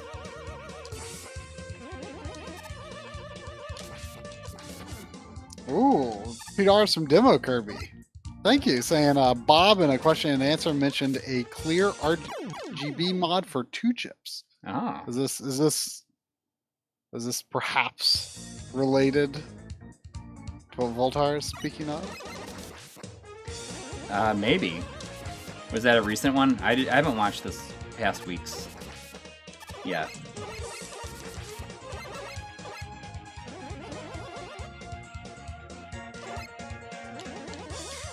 Do we want to mention like what we might be doing in the next couple days? Yeah, so there is... It looks like we're most likely going to... Probably this coming weekend, in fact. Yeah. But we don't have... The details aren't for sure, but keep an eye out. We might... it would probably be like, what, Saturday, I would guess? I'm guessing Saturday is like the best day for it. We're going to be doing a bit of a marathon stream. And it'll be a like a fundraiser. Yeah, we're not going to give the details on what the fundraiser is yet. Yeah, like you keep an eye out for the next few days. We'll have that. The stream will probably generally be Mr. themed. Yes, is totally gonna be Mr. themed. But it is I think people will think it's pretty neat. It'll be for a good cause. Yeah, I think people will think is sort of a unique opportunity to give to that will resonate, I think, specifically with the retro gaming community.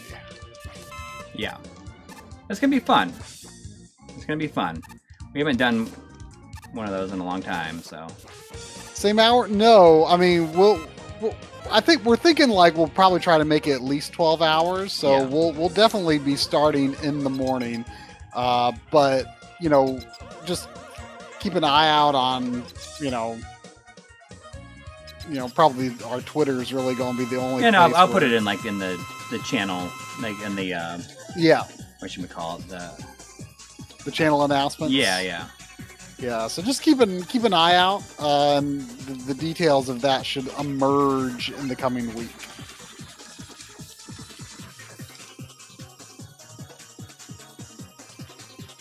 Yeah, it should be fun. It's been a long time since we have done a a charity stream. Yeah, so it'll be interesting. So yeah, we'll have more details eventually, and by eventually I mean probably pretty soon. Yeah. Let's see if the video finished uploading.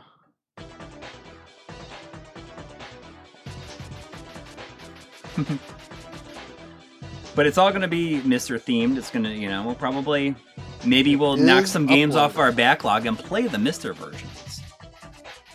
Yeah.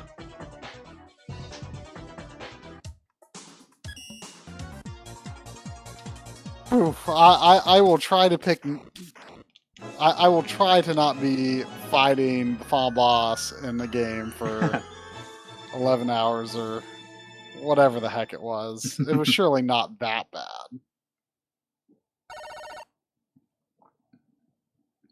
There's definitely no slowdown in this, though. Yeah. I mean that's what's neat about actually porting it to the Super Nintendo. Right.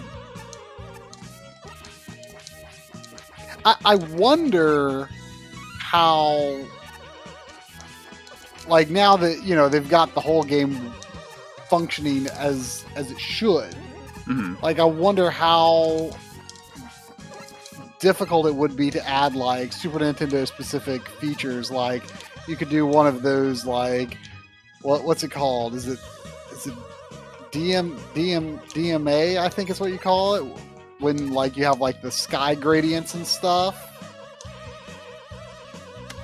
like the smooth sky gradients where it can like change the color like every scan line or something. Like, I wonder.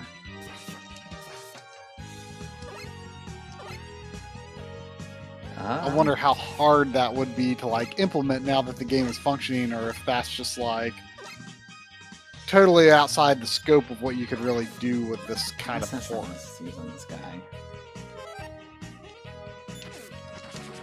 Using shoulder buttons to switch weapons would be nice. See, I disagree. I actually hate that.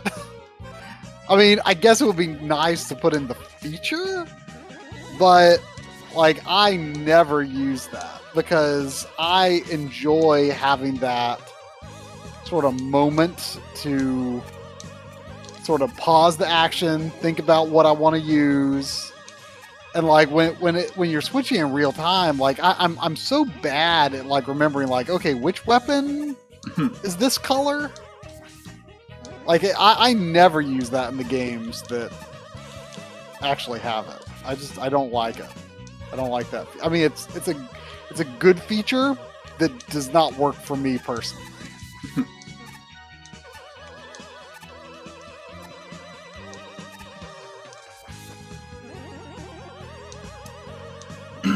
Oh, I didn't. Ace, I like Ace's suggestion saying, "Call me Sue, but I'd like to see the NES games remade with Mega Man 7 sprite work." I like I said earlier this stream, like it's kind of weird, but Mega Man 7 was my first like Mega Man exposure, and I love how that sprite looks, and I kind of don't love how the Mega Man 8 sprite looks. Like, just the posing, just his stance and like the snappy run animation, I just love in Mega Man 7.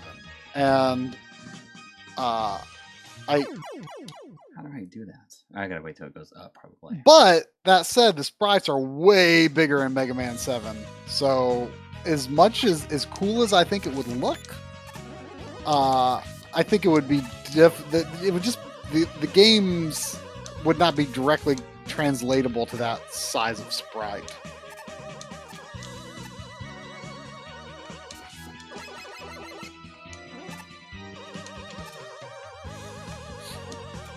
Mega Man 8 feels like you're running in soft sand. That is a great way to describe it. I do not that's my biggest problem with just like his I don't like his still stance, and I don't like his run cycle. Like, like in Mega Man 7, like he's all just like, you know, he just looks ready for action. And then Mega Man 8, he just like kind of has his arm curled up and just like this like very half-hearted fist. He's just kind of holding up that fist for some reason, but he doesn't look really into it. He's just kind of. He's officially sick of this. He is officially sick of this. He's just like, I don't know. I'm just gonna hold my arm up like this for no reason.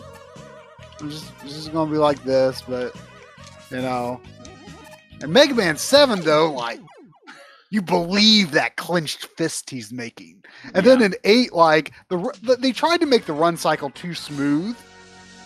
Like in 7, it's fewer frames, but there's like this real like snap, snap, snap, snap to like when he hits like the fullness of each end of the run animation. It's just poof, poof, poof, poof. And then 8 is just it's so smooth. Just a going. You've thought about this. I have thought about this a lot. A lot more than the Mega Man 7 sprites are so much better than the Mega Man 8 sprites. And now, don't get me wrong, I like Mega Man 8. I mean, it's quite okay. Show is warning that my that is clip-worthy. My Mega Man sprite imitations are going to be GIFs. Well, somebody you can make clips now on the channel. Like we got that feature like maybe a month ago or something.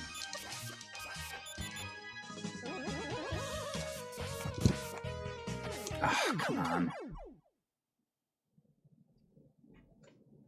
Maybe what I need to do is use that stupid skull.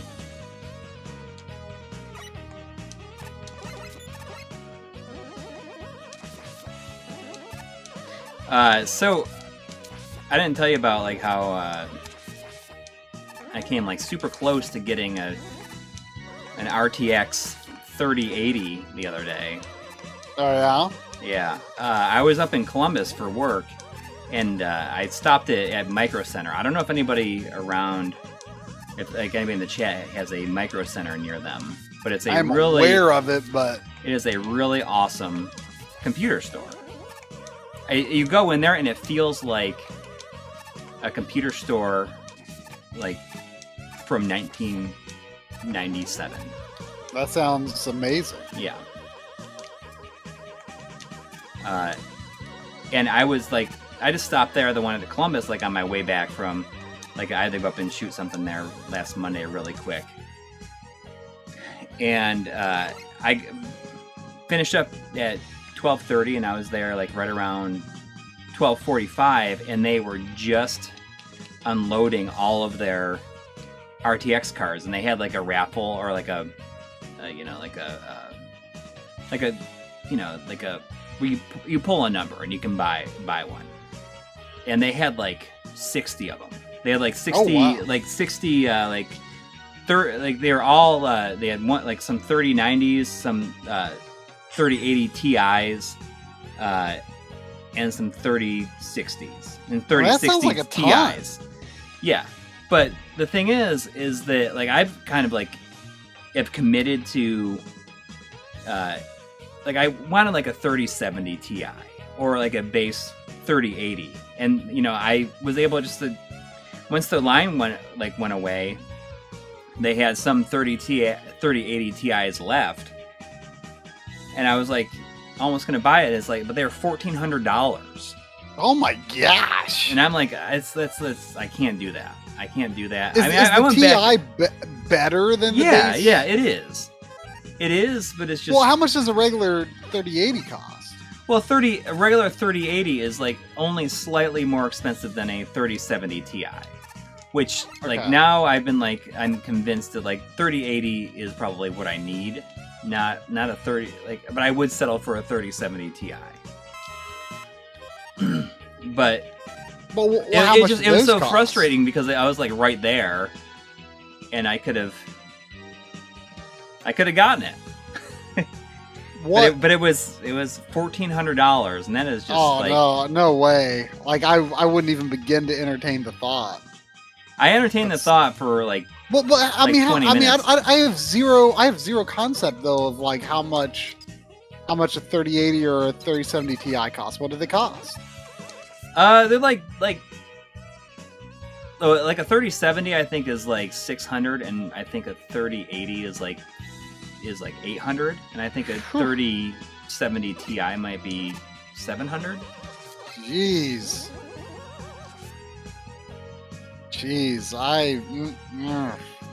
But the thing is like if you want to get one, and you don't want it, like people are paying like double that to get it like off of eBay or whatever. But if you like get one at retail, like that's considered a good deal. I don't know. Like I want to upgrade my computer, and I don't. And by upgrade, I mean build a new one. I mean, I feel like that's kind of been my thing. I don't know though. Honestly, like. Oh, okay, so J Cubed is saying 3080 Founders Marc is $699, or MSRP is. So 3070 Ti is $700, goes for about $1,100. I probably could have bought that, but the thing is, like when I got back, I stopped at the Micro Center here in Cincinnati. I had never been there before either, and I was like, if they just got some in at this other store, I'm gonna see, like, I'm gonna drive 2 hours or like an hour and a half and stop there on my way home because it's like right on the way. And I got there, and they had one. They had a 3080 Ti, but it was a different one, and that one was $2,000. Oh my gosh! Can someone tell me what I'm supposed to use on this so I don't have to do this level again? I feel like it might be Skull. I missed a $2 super chat from Demo Kirby clarifying that the 2-chip clear RGB mod is discussed in Q&A number 155. Retro RGB Q&A 155.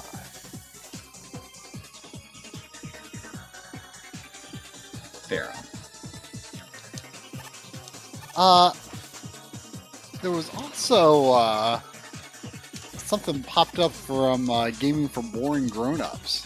Oh. Which is a name we have seen before, and also a concept near and dear to my heart. But I don't see it in the chat. Do you? I can look. Hang on.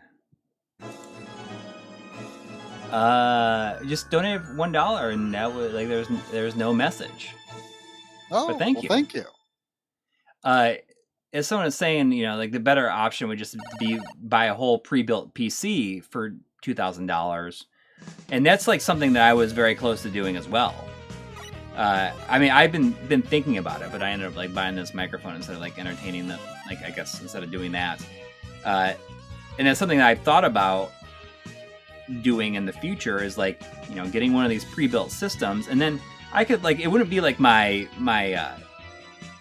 main computer, but I could use it as like a Ryzen 7 or 5 or 7, with whatever, and I could like use it as like a capture computer and also like a game computer if I wanted to, because they'd just be like wired into my main setup. Like that's something I've thought about doing, but it's very difficult to like pull the trigger to do that, because you built a secondary PC, but you end up using like the 1660 Super or something like that. 1650 Super. Oh, I see. Which as like you discovered when you were doing the Digital Foundry video, that it is not quite. Oh shoot! Come on. The 1650 Super is great, perfect for my needs, and it would have, I believe, been totally sufficient for the Digital Foundry stuff. But the Digital Foundry frame rate analysis is extremely CPU intensive to record it. And I've got a Gen 1 Threadripper. In my editing computer. That was a Ryzen 2600X or something like that, I think. Ryzen 5 2600X. Mm-hmm. In my secondary computer. Meant to be a very lightweight computer, but like I built it to be no more intense than it would take to record 4K 60 in VIC. Right. But yeah, I wasn't able to use the hardware encoding for the Digital Foundry stuff. So, and the Ryzen 5 I had in there was nowhere near sufficient enough for the intense CPU needs of that. So it was a big pain in the butt, because my PlayStation 5 and all the other consoles, that I needed to record Final Fantasy 14 from were downstairs. And I didn't want to move them upstairs, but the alternative was move my editing computer upstairs. Right. Use that Threadripper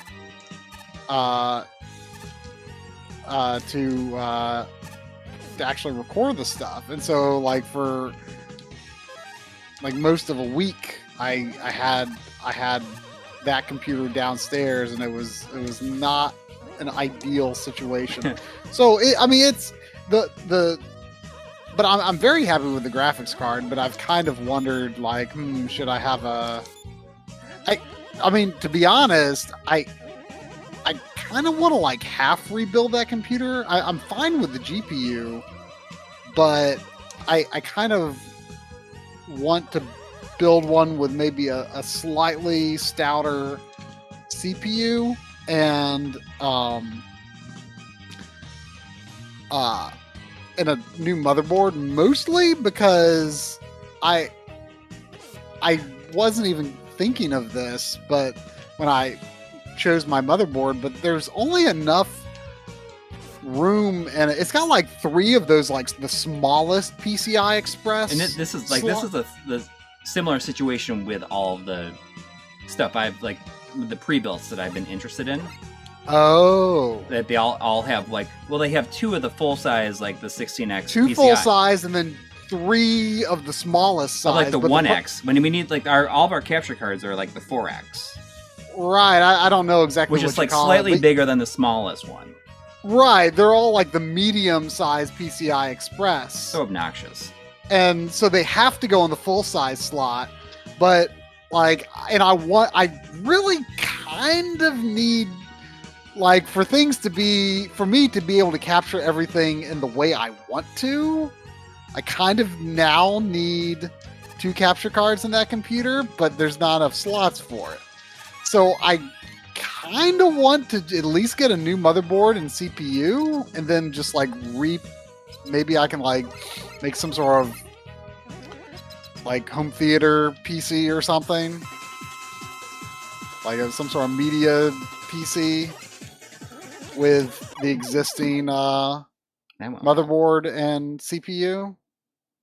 I'd have to buy new. Oh, I hate this boss. This boss makes me very nervous.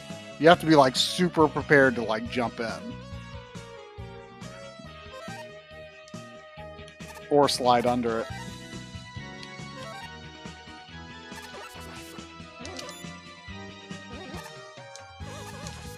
I'm glad I got that extra life, but I didn't realize that it was going to send me this far back.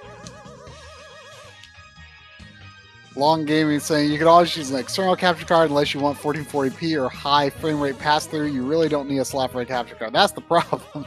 Yeah, I do want that. I do want that. Now, I want to use like specific capture cards that I have as well. So yeah, What's like the main weapon I should use here? Can anybody tell me what I should? I don't know what the weapon here is. I just remember the boss, and it is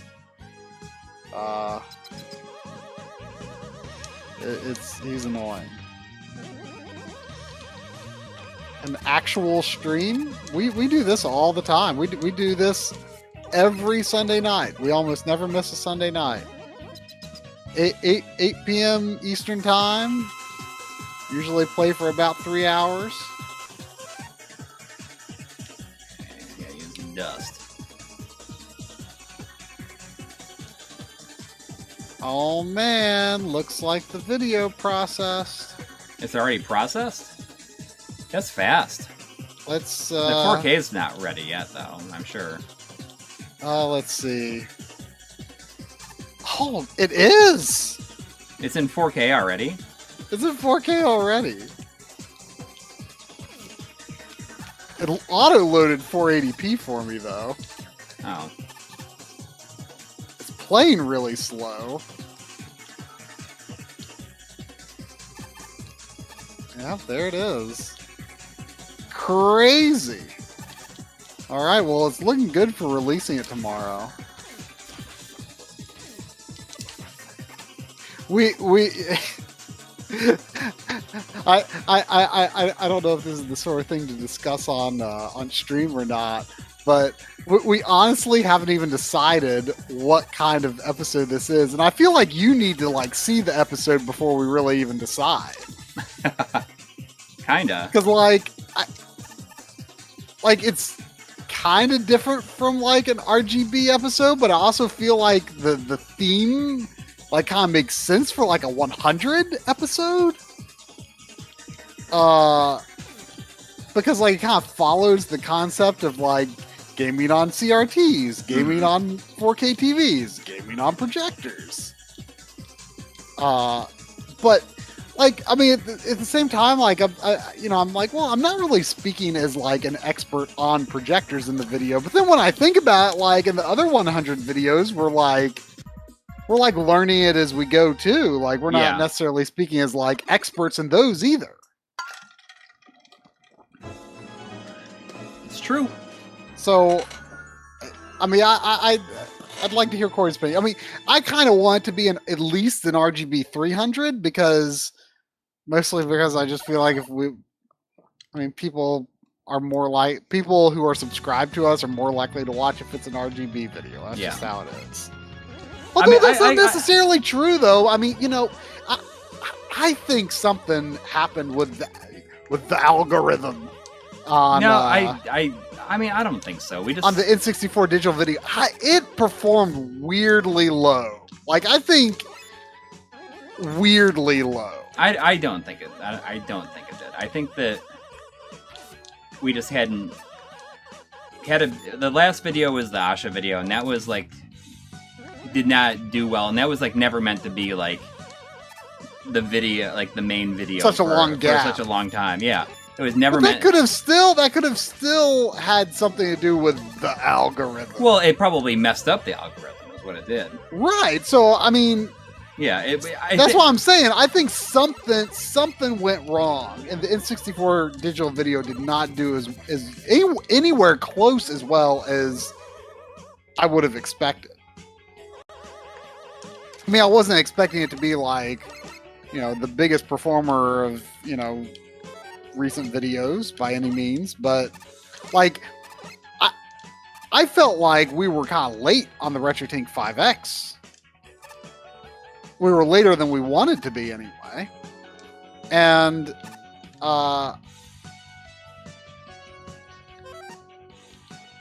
I'm watching you make this jump with bated breath. You did it.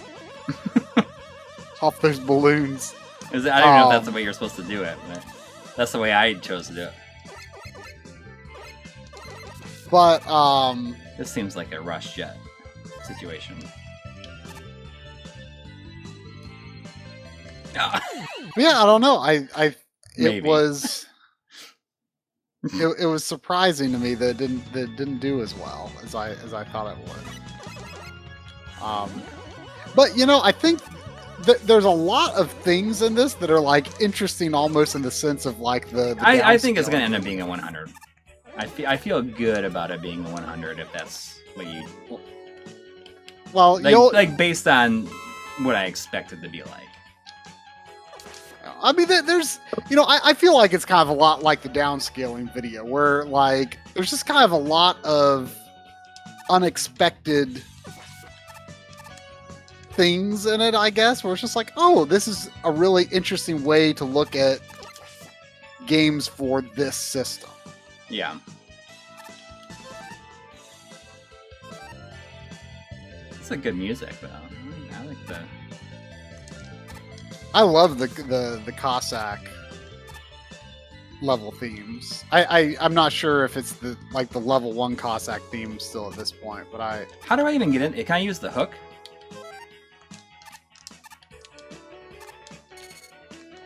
How do I get in there?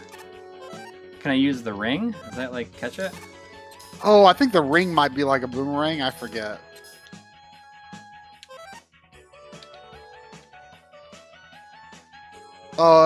Scepter Sever's asking who poured this. What was the name again? Infidelity. It's a very recent thing.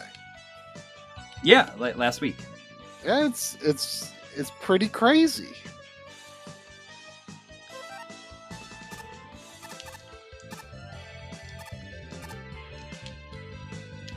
I gotta look it up. Like, he's like,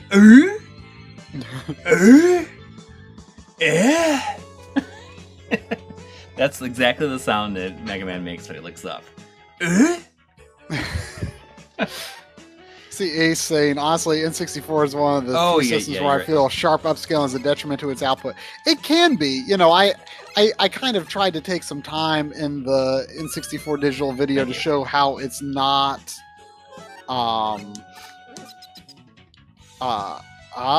very clever. I see. Oh, you got it. I think that's my last life. It's where, it's not a detriment to... I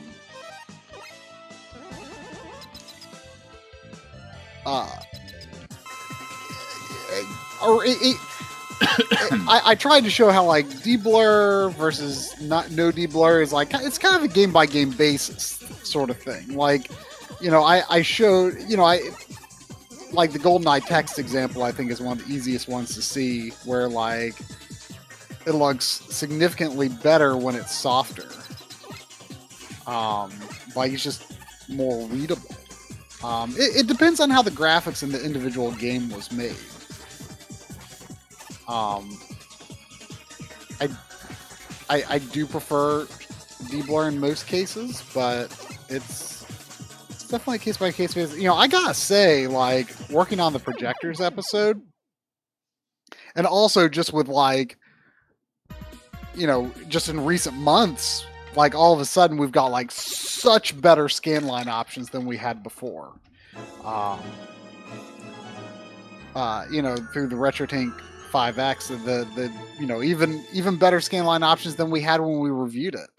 And I gotta say, like when you're dealing with a screen as big as a projector, I have become much more of a convert of artificial scan lines, I feel. Like when it's blown up that big, like the scan lines just look really good, I think. And when it's just like on a regular TV, like it's just like, I could take it or leave it. I usually leave it off because like if I'm recording the game or streaming the game, scan lines don't work so well on stream or in videos all the time. But for the projectors though, like I think the scan lines look easily better than the raw pixels. I mean, they look good. When you're dealing with the older 720p projectors though, the pixels look good, but the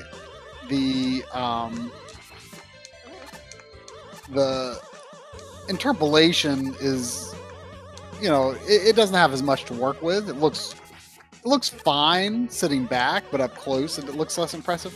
Something I didn't realize though, I'm assuming you could do this on the OSSC if you wanted to, but like it's way too much work. I strongly dislike dialing in optimized sampling on the OSSC.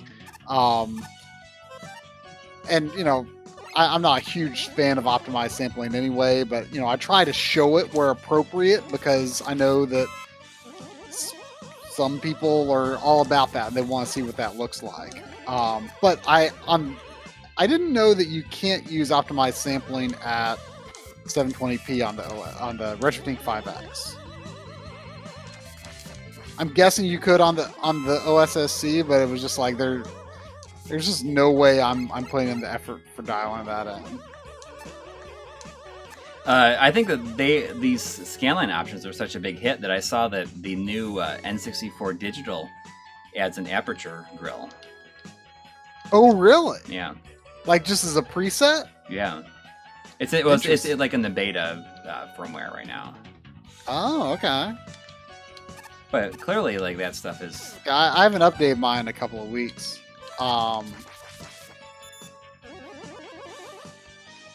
Me either. Yeah, well, I mean, you could kind of make an aperture grill.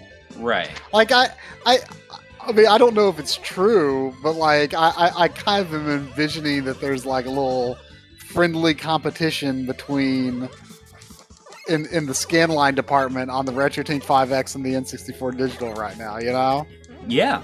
Because I feel like they're kind of inspiring each other right now. It's like, and they're like, well, I've got the hardware to do it. Like, let's see what I can do, Yeah. All right, what am I using here? This seems like a dive missile situation. Nope. Is it going to be Pharaoh again? I feel like this is a really easy fight, if I remember.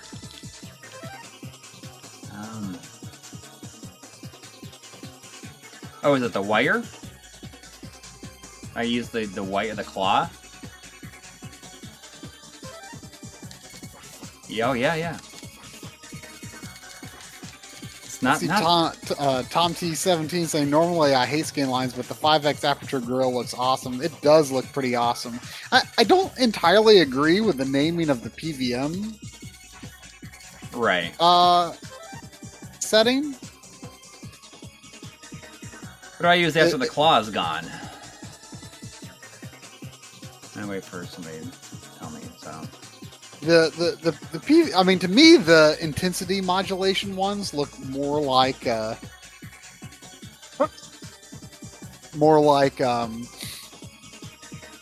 PVM to me. Dust. But there's the comparison in like the first quarter of the projector video that I showed it to a couple of people, and some people were like, "Oh, are you using the aperture grill?" And it's like, "No, I'm not. I'm using the intensity modulation with a pre-emphasis filter of -1." And the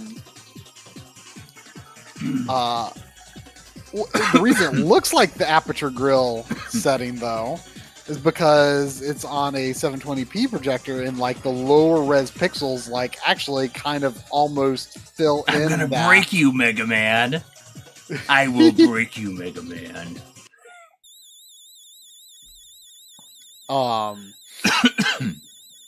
The lower resolution kind of makes it look a lot more like consumer CRT. Like it looks really good. I like the intensity modulation a lot. It's 720p, I think intensity modulation 25% with pre-emphasis -1 looks best. And for 1080p on up, I like to use intensity modulation 50% with pre-emphasis filter -2. If anyone wants to try that for themselves. I honestly haven't made quite close enough of a comparison, or I haven't really looked that closely, but as far as to my eye, it looks like aperture grill only scales completely correctly at 1440p. I could be wrong, but I think that's the case. I think at 720p, it almost looks more like an LCD overlay, if I recall correctly. Yeah, in the projectors video, if it's 720p, then it's intensity modulation 25% with a pre-emphasis -1. If it's that's kind of my favorite. Like I laugh about that. Like how the like there's the LCD scan lines. Like in the RetroTink, you know, there's a setting for LCD, and it's just basically bad scan lines. You know what I mean? It's like this is like here's some like really bad, poorly done scan lines that they like that you would have seen. I almost used that for a shot or two at one point because like it's 720p, they look kind of okay. They're kind of like they're kind of like the integer scan lines, except a little less dark. At lower resolutions, I think they look kind of okay. But I just think that intensity modulation's where it's at. Oh. Like, it's very PVM-like to me. I didn't realize. The aperture grill is great, too, but you gotta use a much higher resolution.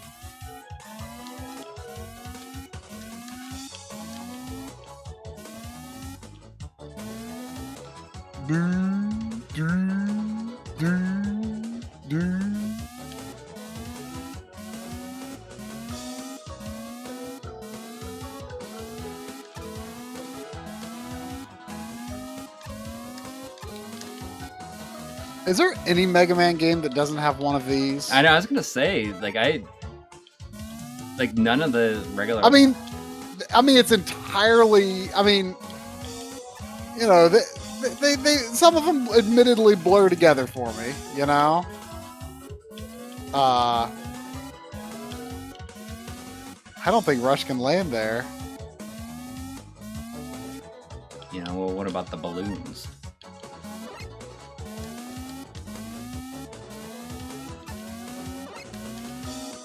I can't believe the video is processed in 4K already. Maybe by the time I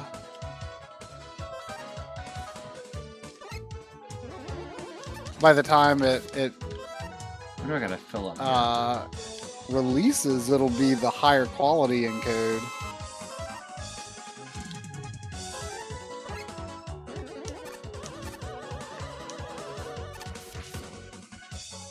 You know, lately, the automatically generated thumbnails have all been like me on camera. Yeah, I think that's like it's designed. Is it like looking for it? It looks for like a person, yeah. I don't think it used to do that though. Like I think it was just like just randomly like one near the beginning, one near the end, one in the middle. Is it Ring that I'm using here? Guess we'll find out. I got some lives to spend, so. Oh. You know what's funny is everyone always talks so bad about Mega Man Soccer, and like my friends rented it back in the day, and I don't remember playing it, but I was under the impression that they liked it.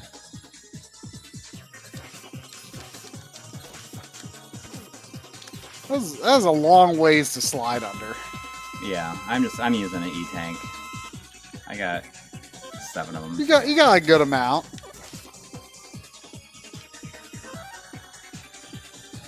I think the only Wily worth saving all your E-Tanks for is Mega Man 7. I couldn't tell you off the top of my head though which Wily fight this is, or what he's weak against. I don't know if it's 100% consistent, but there's definitely a trend of Wily's final form weakness being the weapon with the shortest range. Is that always the case? I don't know if it's always the case, but it's definitely a trend.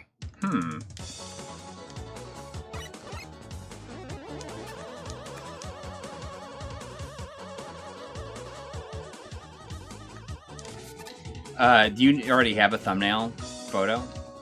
I don't. I didn't have time to make it before the stream. I'm going to do it immediately after the stream. So, like, as soon as we're done, like, we should get off and you should watch it, and I'll make the thumbnail. Okay. We could release it like 11 tomorrow, or something like that. No, No, tomorrow. Tomorrow. Yeah. Yeah, we'll probably release it tomorrow morning. Oh, come on. I don't even know why I'm trying to... I feel slightly challenged to try to make it through this without using a continue. You know what I mean? You haven't continued the whole game? No. Yeah, you have. Yeah, I continued on the first level. Oh, yeah, that's right. That's right. Like 3 times. Yeah, I knew you did. Well, I didn't understand what you mean. I just mean... You haven't continued in the castle? Right, so I haven't had the I haven't had my weapons refill. Or the castles, plural? Yeah. Well, I did it in Cossac's Castle, but it does not refill your weapons after the last... Oh, that's right. That's right. Oh, it's flip top. Gives me an extra life, thank you. Good old flip top. Yeah, always there when you need him. Yes, I know his name is Eddie. I don't remember. That was just like a backloggery thing. I don't remember how that started exactly, but we're just like, it's a good old flip top. He's like basically like a toilet with eyes.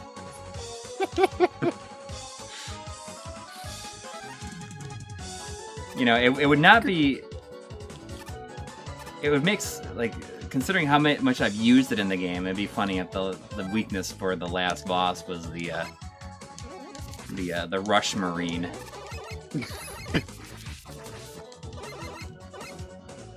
Look at that head following me. He's like, bah, bah, bah, bah, bah, bah. He's like, I'm gonna bite your butt.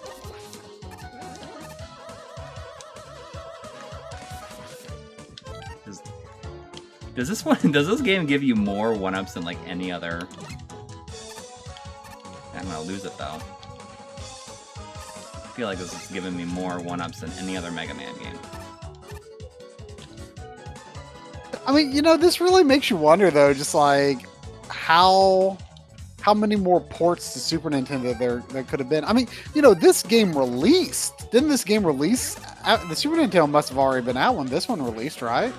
I feel like 6 was. I don't think that 4 or 5. I think it was. Well, in Japan it was. I bet it was. I wouldn't be surprised if this was 92 even. It says that right when you boot the game up, so. Mega Man 4. 91. So, it was out in Japan. Released in Japan in 91. Localized in North America the following January. So it actually came out here in 92.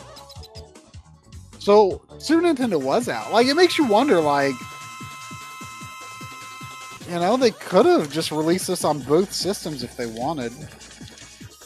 I don't know 100% for sure if it's true, but I mean, apparently, you know, NES Famicom backwards compatibility was like originally. What am I using here? In the plan for not that Super Nintendo, Super Famicom, and then they decided to get rid of that. But I've seen speculation that like the Super Nintendo could have had a more powerful CPU if they'd made that decision earlier on.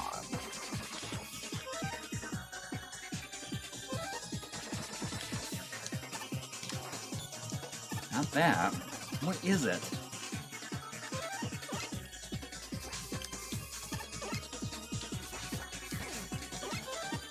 I'm gonna use another one.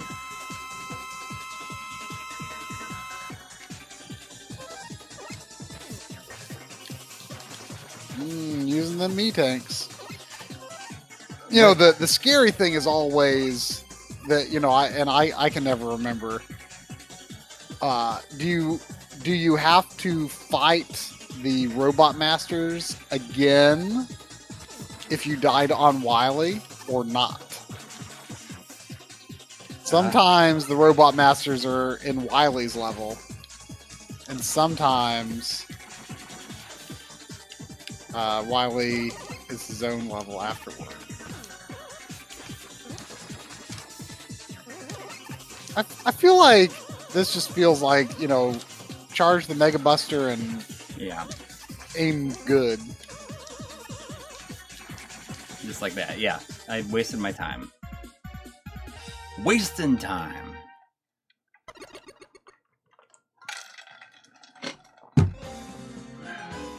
How many more we got here?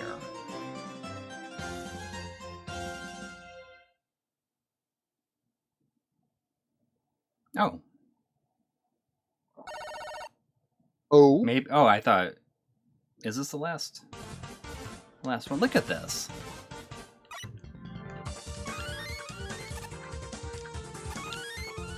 I don't even know what to refill here.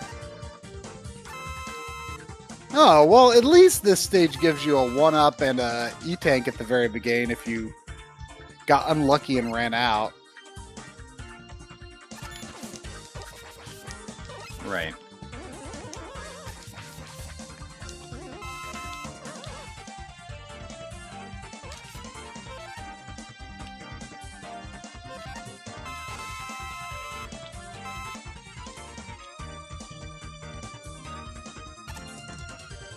Refill that toad. The ode. That ode.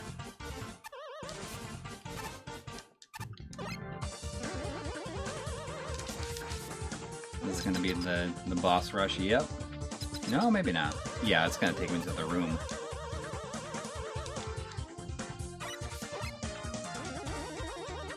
I got Super Mario USA, well, maybe 2 years ago. Doki Doki Panic, that is FDS though. FYI. Oh, who was Drill then? Would that be Toad? No. Who is weak to who's? Toad was. Oh no Toad, no no yeah right but you're right. Was it Brightman weak to Toad? Yeah, I got it messed up in my mind. So it's Dive.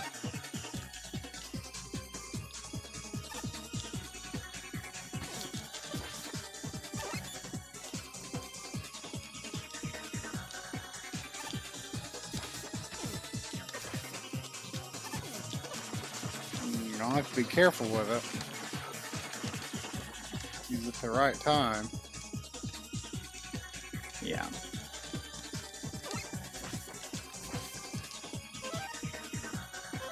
It's like I basically am like dead here.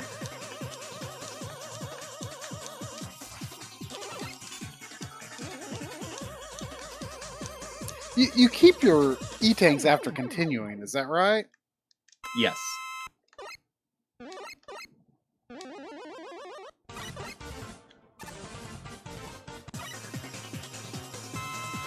So Brightman was weak to Toad.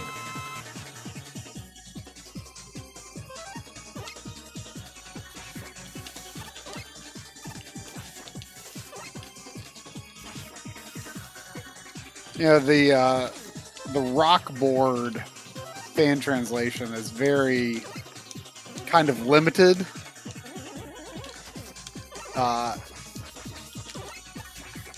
And I think it has a lot of space constraints that they either didn't overcome or weren't able to overcome.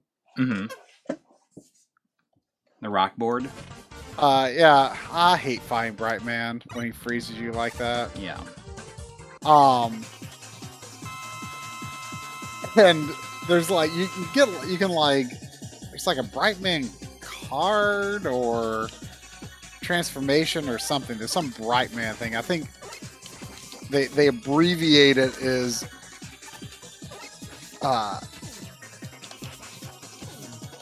B.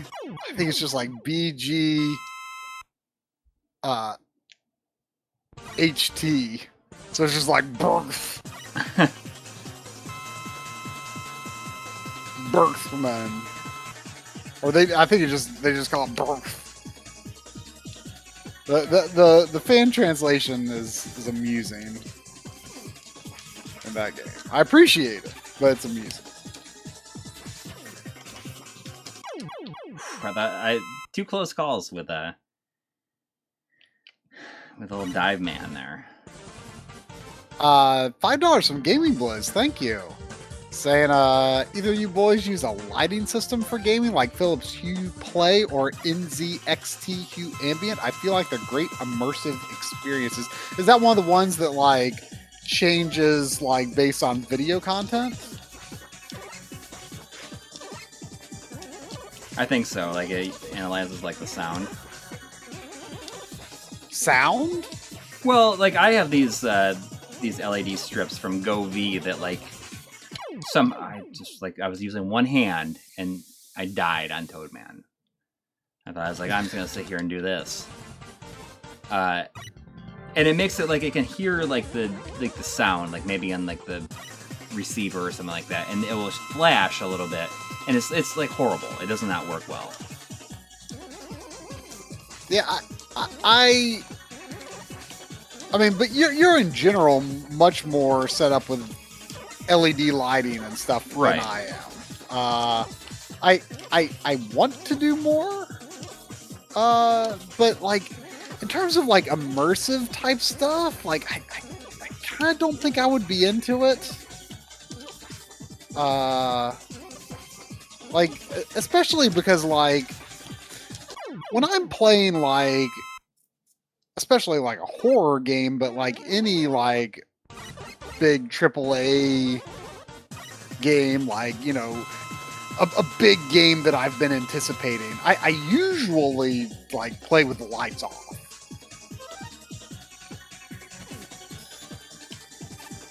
Always for horror games.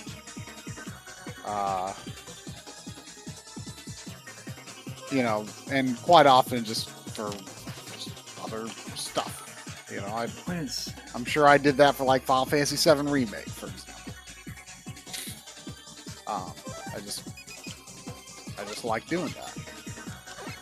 So I don't know how I would feel about like. No, what do I use in Dustman? I forgot. I feel like it might be more interesting for like maybe like an LCD TV. But Ringman was like bouncing off them. Just because like with OLED, you've got the perfect black level, and I just like I don't want anything else in the room to distract or detract from that.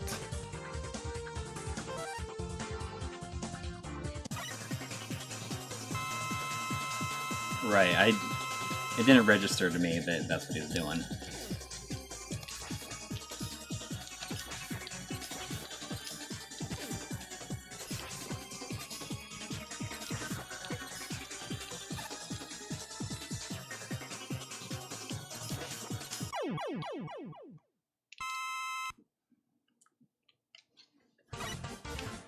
Dustman has gone from suck to blow.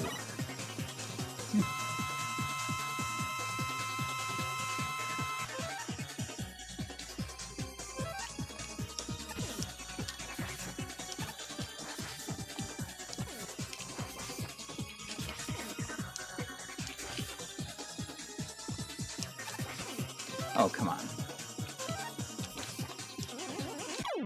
Play horror games at night, lights off, tall glass of chocolate milk in hand. Tall Mac, specifically chocolate milk. Chocolate milk specifically. I will also settle though for horror games. I will settle for all red lights. Like I did that for the Silent Hill 3 streams on the backloggery last October. I made the LEDs all red. That was fun.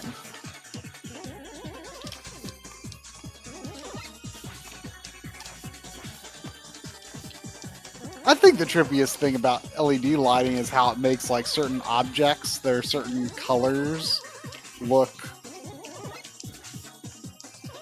kind of weird. Like I was using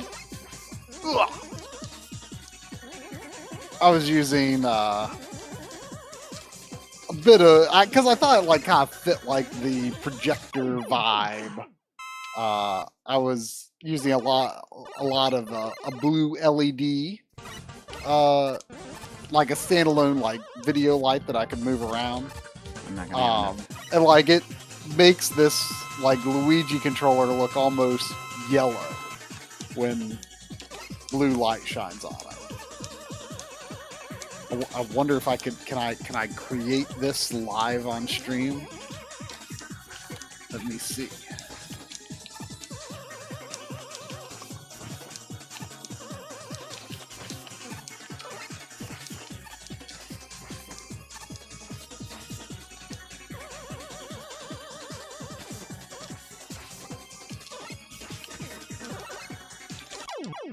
I did it.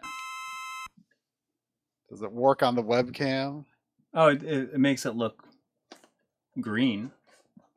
Oh, it looks a lot greener on like it's green, but it's a much brighter like yellowish green like looking at it in person. It doesn't quite translate. So I got this now. I gotta fight this.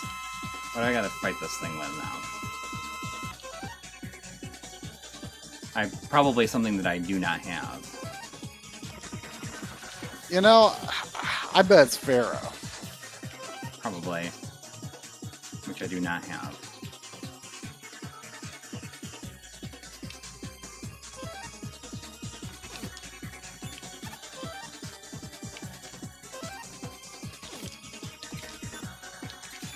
No, it's ring, it looks like. I have one single ring left. Oh, the Mega Buster. Do I have any lives left? Nope. Wah, wah, wah, wah. That'd be funny if that was like what it did every time you...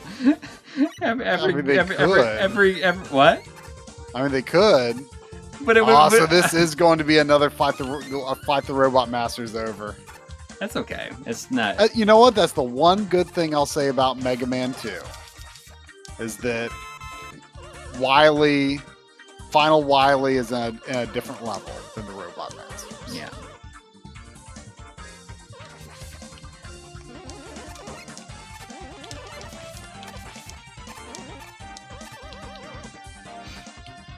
I would I would specifically play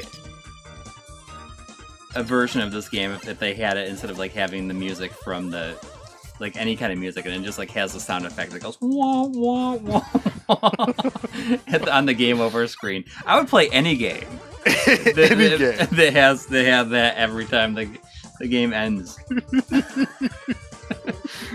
It's just like it's so stupid, but it would be hilarious. I mean, it would probably get kind of old. Yeah, it would. But can you imagine, like if like Ninja Gaiden did that, and you know, imagine Audi gave me the ROMs to play, and like I had no idea it was a modified ROM. That would be funny. It did that. It would be funny.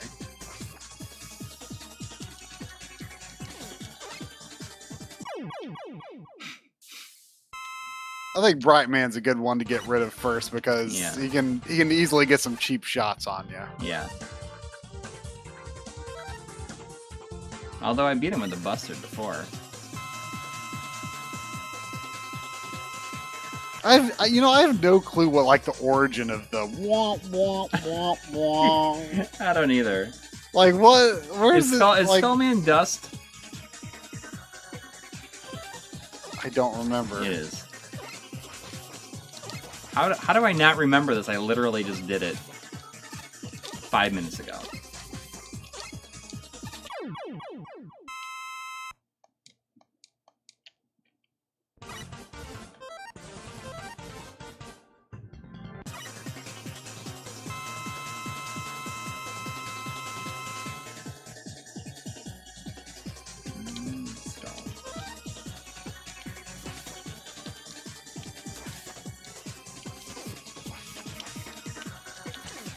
Can someone explain what's happening in this game at this moment? It's just I don't know if you're actually unfamiliar with the Mega Man tropes, but he's doing the boss rush. You have to, at the end of every Mega Man game, you have to fight the main bosses again.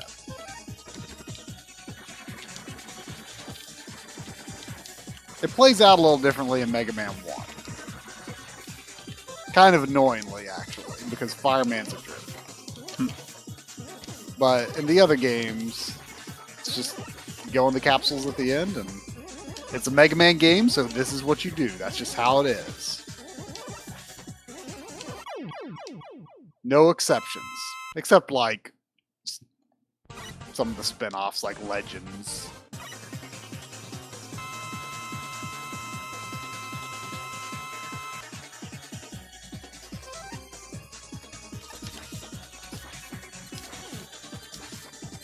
But like when people use the term boss rush, this is probably the thing that I suspect most people think of. Yeah. Maybe, I don't know if younger people think of it.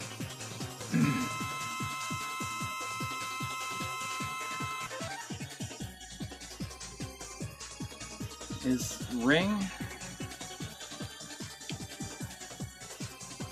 Man, you know what game that I still need to play through? That looks really crisp in 4K is Mega Man 11. Oh. I used it for a comparison and for the 4K projector. It looks nice at 4K.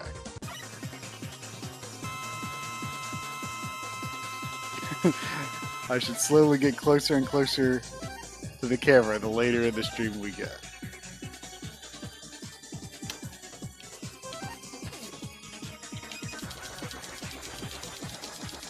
I like this.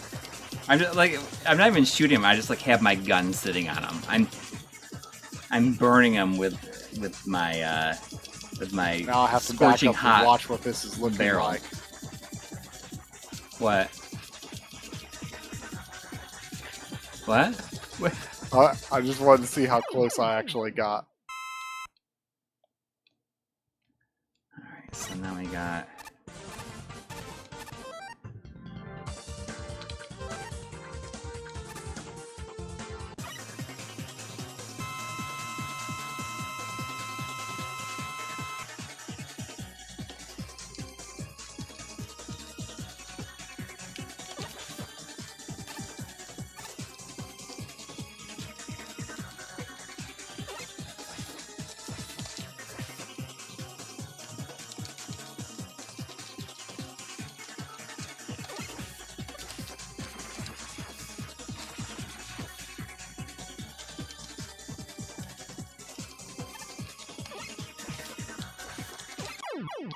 I mean, is this the last boss, or is there like another one afterwards? Like its own level? You know, I think they do trick you in some games where it's like, oh, you went to the skull, but now there's another skull. I feel like it is, though. Favorite game to play in 4K is Persona 5 Royal because of how much the colors pop. Yeah, it's really interesting how... I have not played through Royal yet, but it's really interesting how it's 4K. And they never patched the original version to be 4K.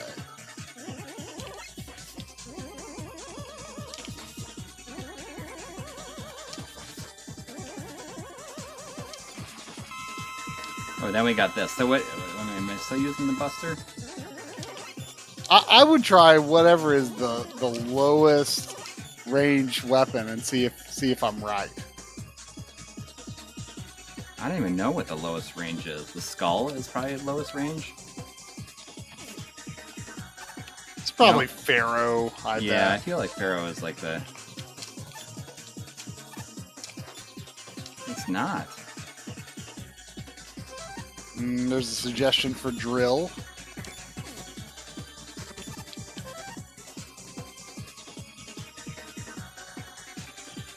Do I... Can you aim it?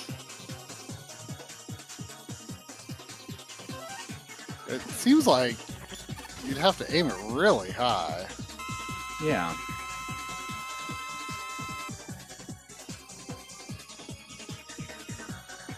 You know, the attack the enemy's weak point for massive damage is in the projectors episode.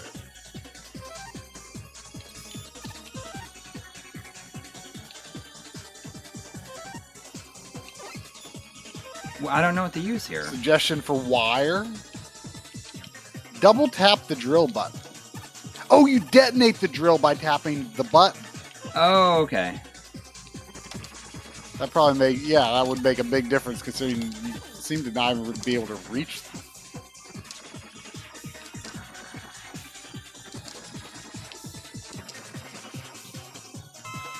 I had to use 2 E-tanks.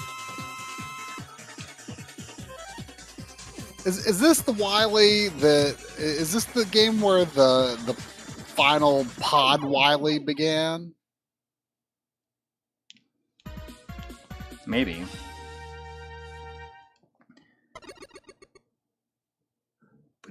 Or was that it? I can't remember if there's another one. He got away.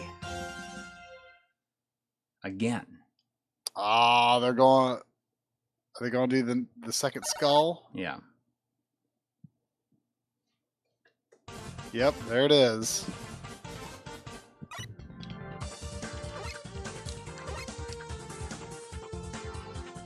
How do I start in Mega Man 2 with the UFO thing? I mean, he's always ridden the pod. Yeah. But like actually fighting him in the pod, I can't remember. Does Mega Man 2 do a pod? I mean, I remember the like alien Wily. Yeah. And 2. But I don't remember what form was before that. I think Alien Wily is like its own level though, right? Yeah. Oh, you can just farm for stuff here. Yeah, I just want to refill You my got Pharaoh. extra life even. Yeah.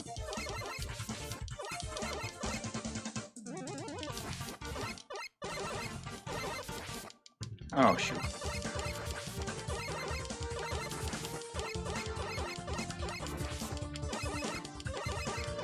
I think I just used the Pharaoh here. First Mega Man with a Wily capsule fight. Ah.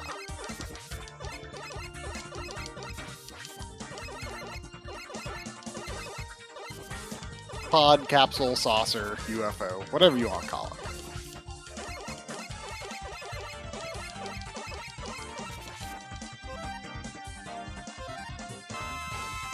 Sounds like you should try to get Pharaoh charged. Yeah, that's what I'm doing. I think that's all I need. Is there only one form to this fight?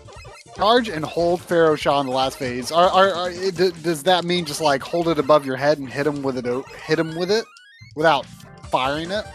I think so. Because I'm pretty sure the sun like above your head actually hurts.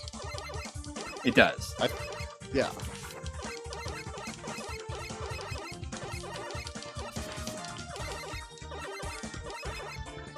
Chad Cider, Mega Man 4 is highly underrated. Everybody says it sucks, but I love it. I mean, I think back in the day, like there was maybe some not much love for it, but I do. A lot of people do speak up in defense of Mega Man 4 these days.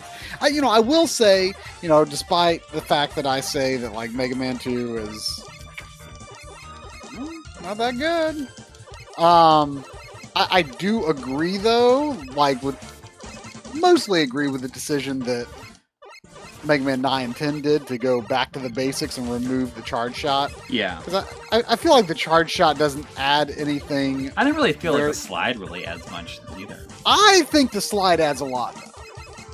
It's good for dodging, but I think it having to be used in levels doesn't really do much.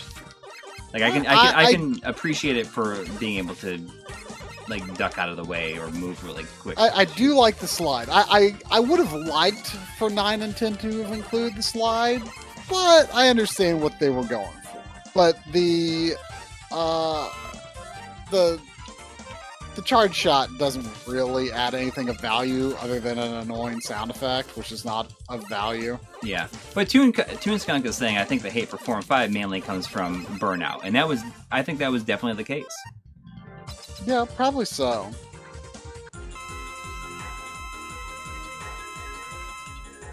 But, I mean...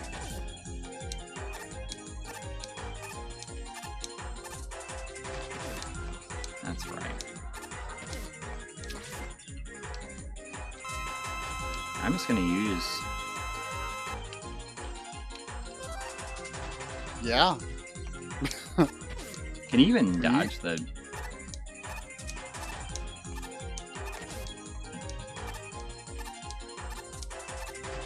I gotta probably slide, I bet.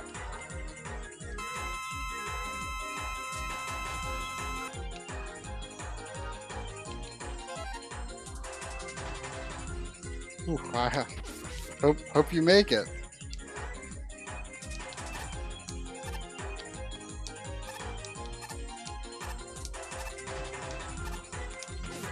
Come on. It's like not really even that hard to dodge.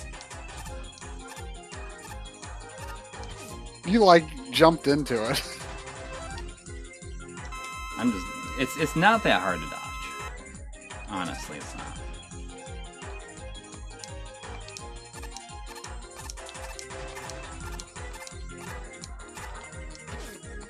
I'm basically jumping into it at this point.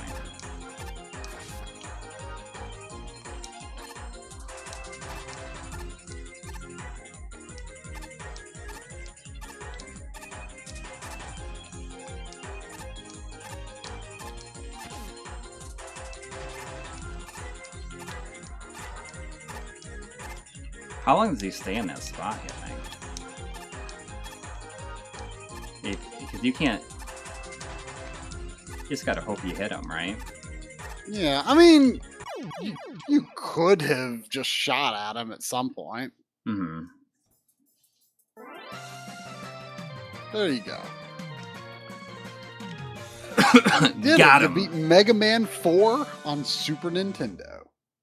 Look at him go. Just... I wonder if, like, they added anything to the credits or anything, like, they modified the title screen a bit. I don't know. I guess we'll find out.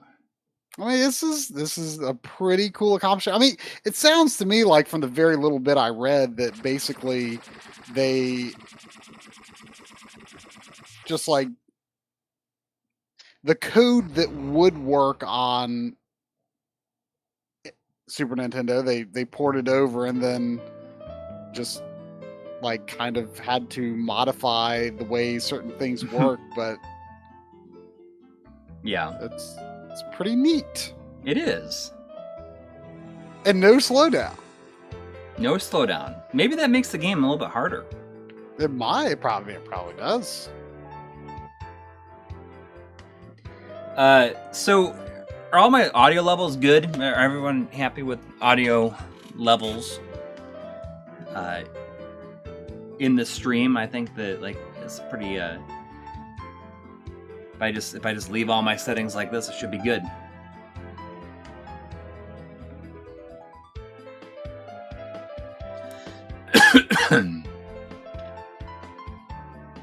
Mega Man 7 FC next? Is that another ROM hack? I don't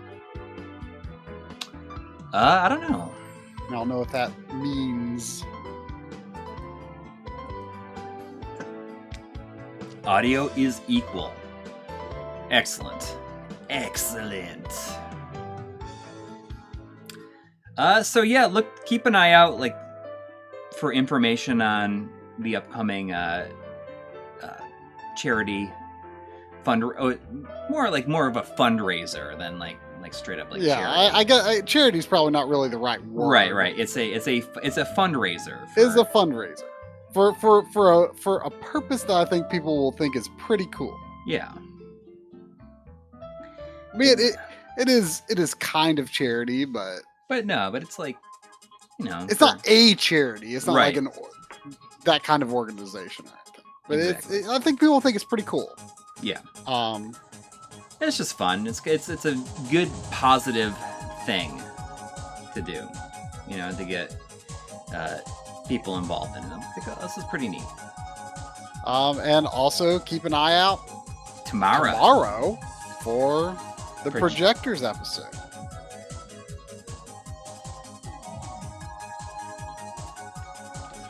You gotta sit through the credits. And I'm gonna pee real quick. Okay. Like I've like I've said, I hope even if you have zero expectation of using a projector for gaming or for any other purpose, I hope you'll watch it anyway, because I think there's some interesting information in it and interesting examples that I think will make you think it'll make you think more about like what kinds of displays do I want to have in my displays toolkit, I guess. It definitely makes me think a lot like, ooh, like I want to be sure that I have some nice displays that like maybe I can keep working for years to come for certain systems and stuff like that.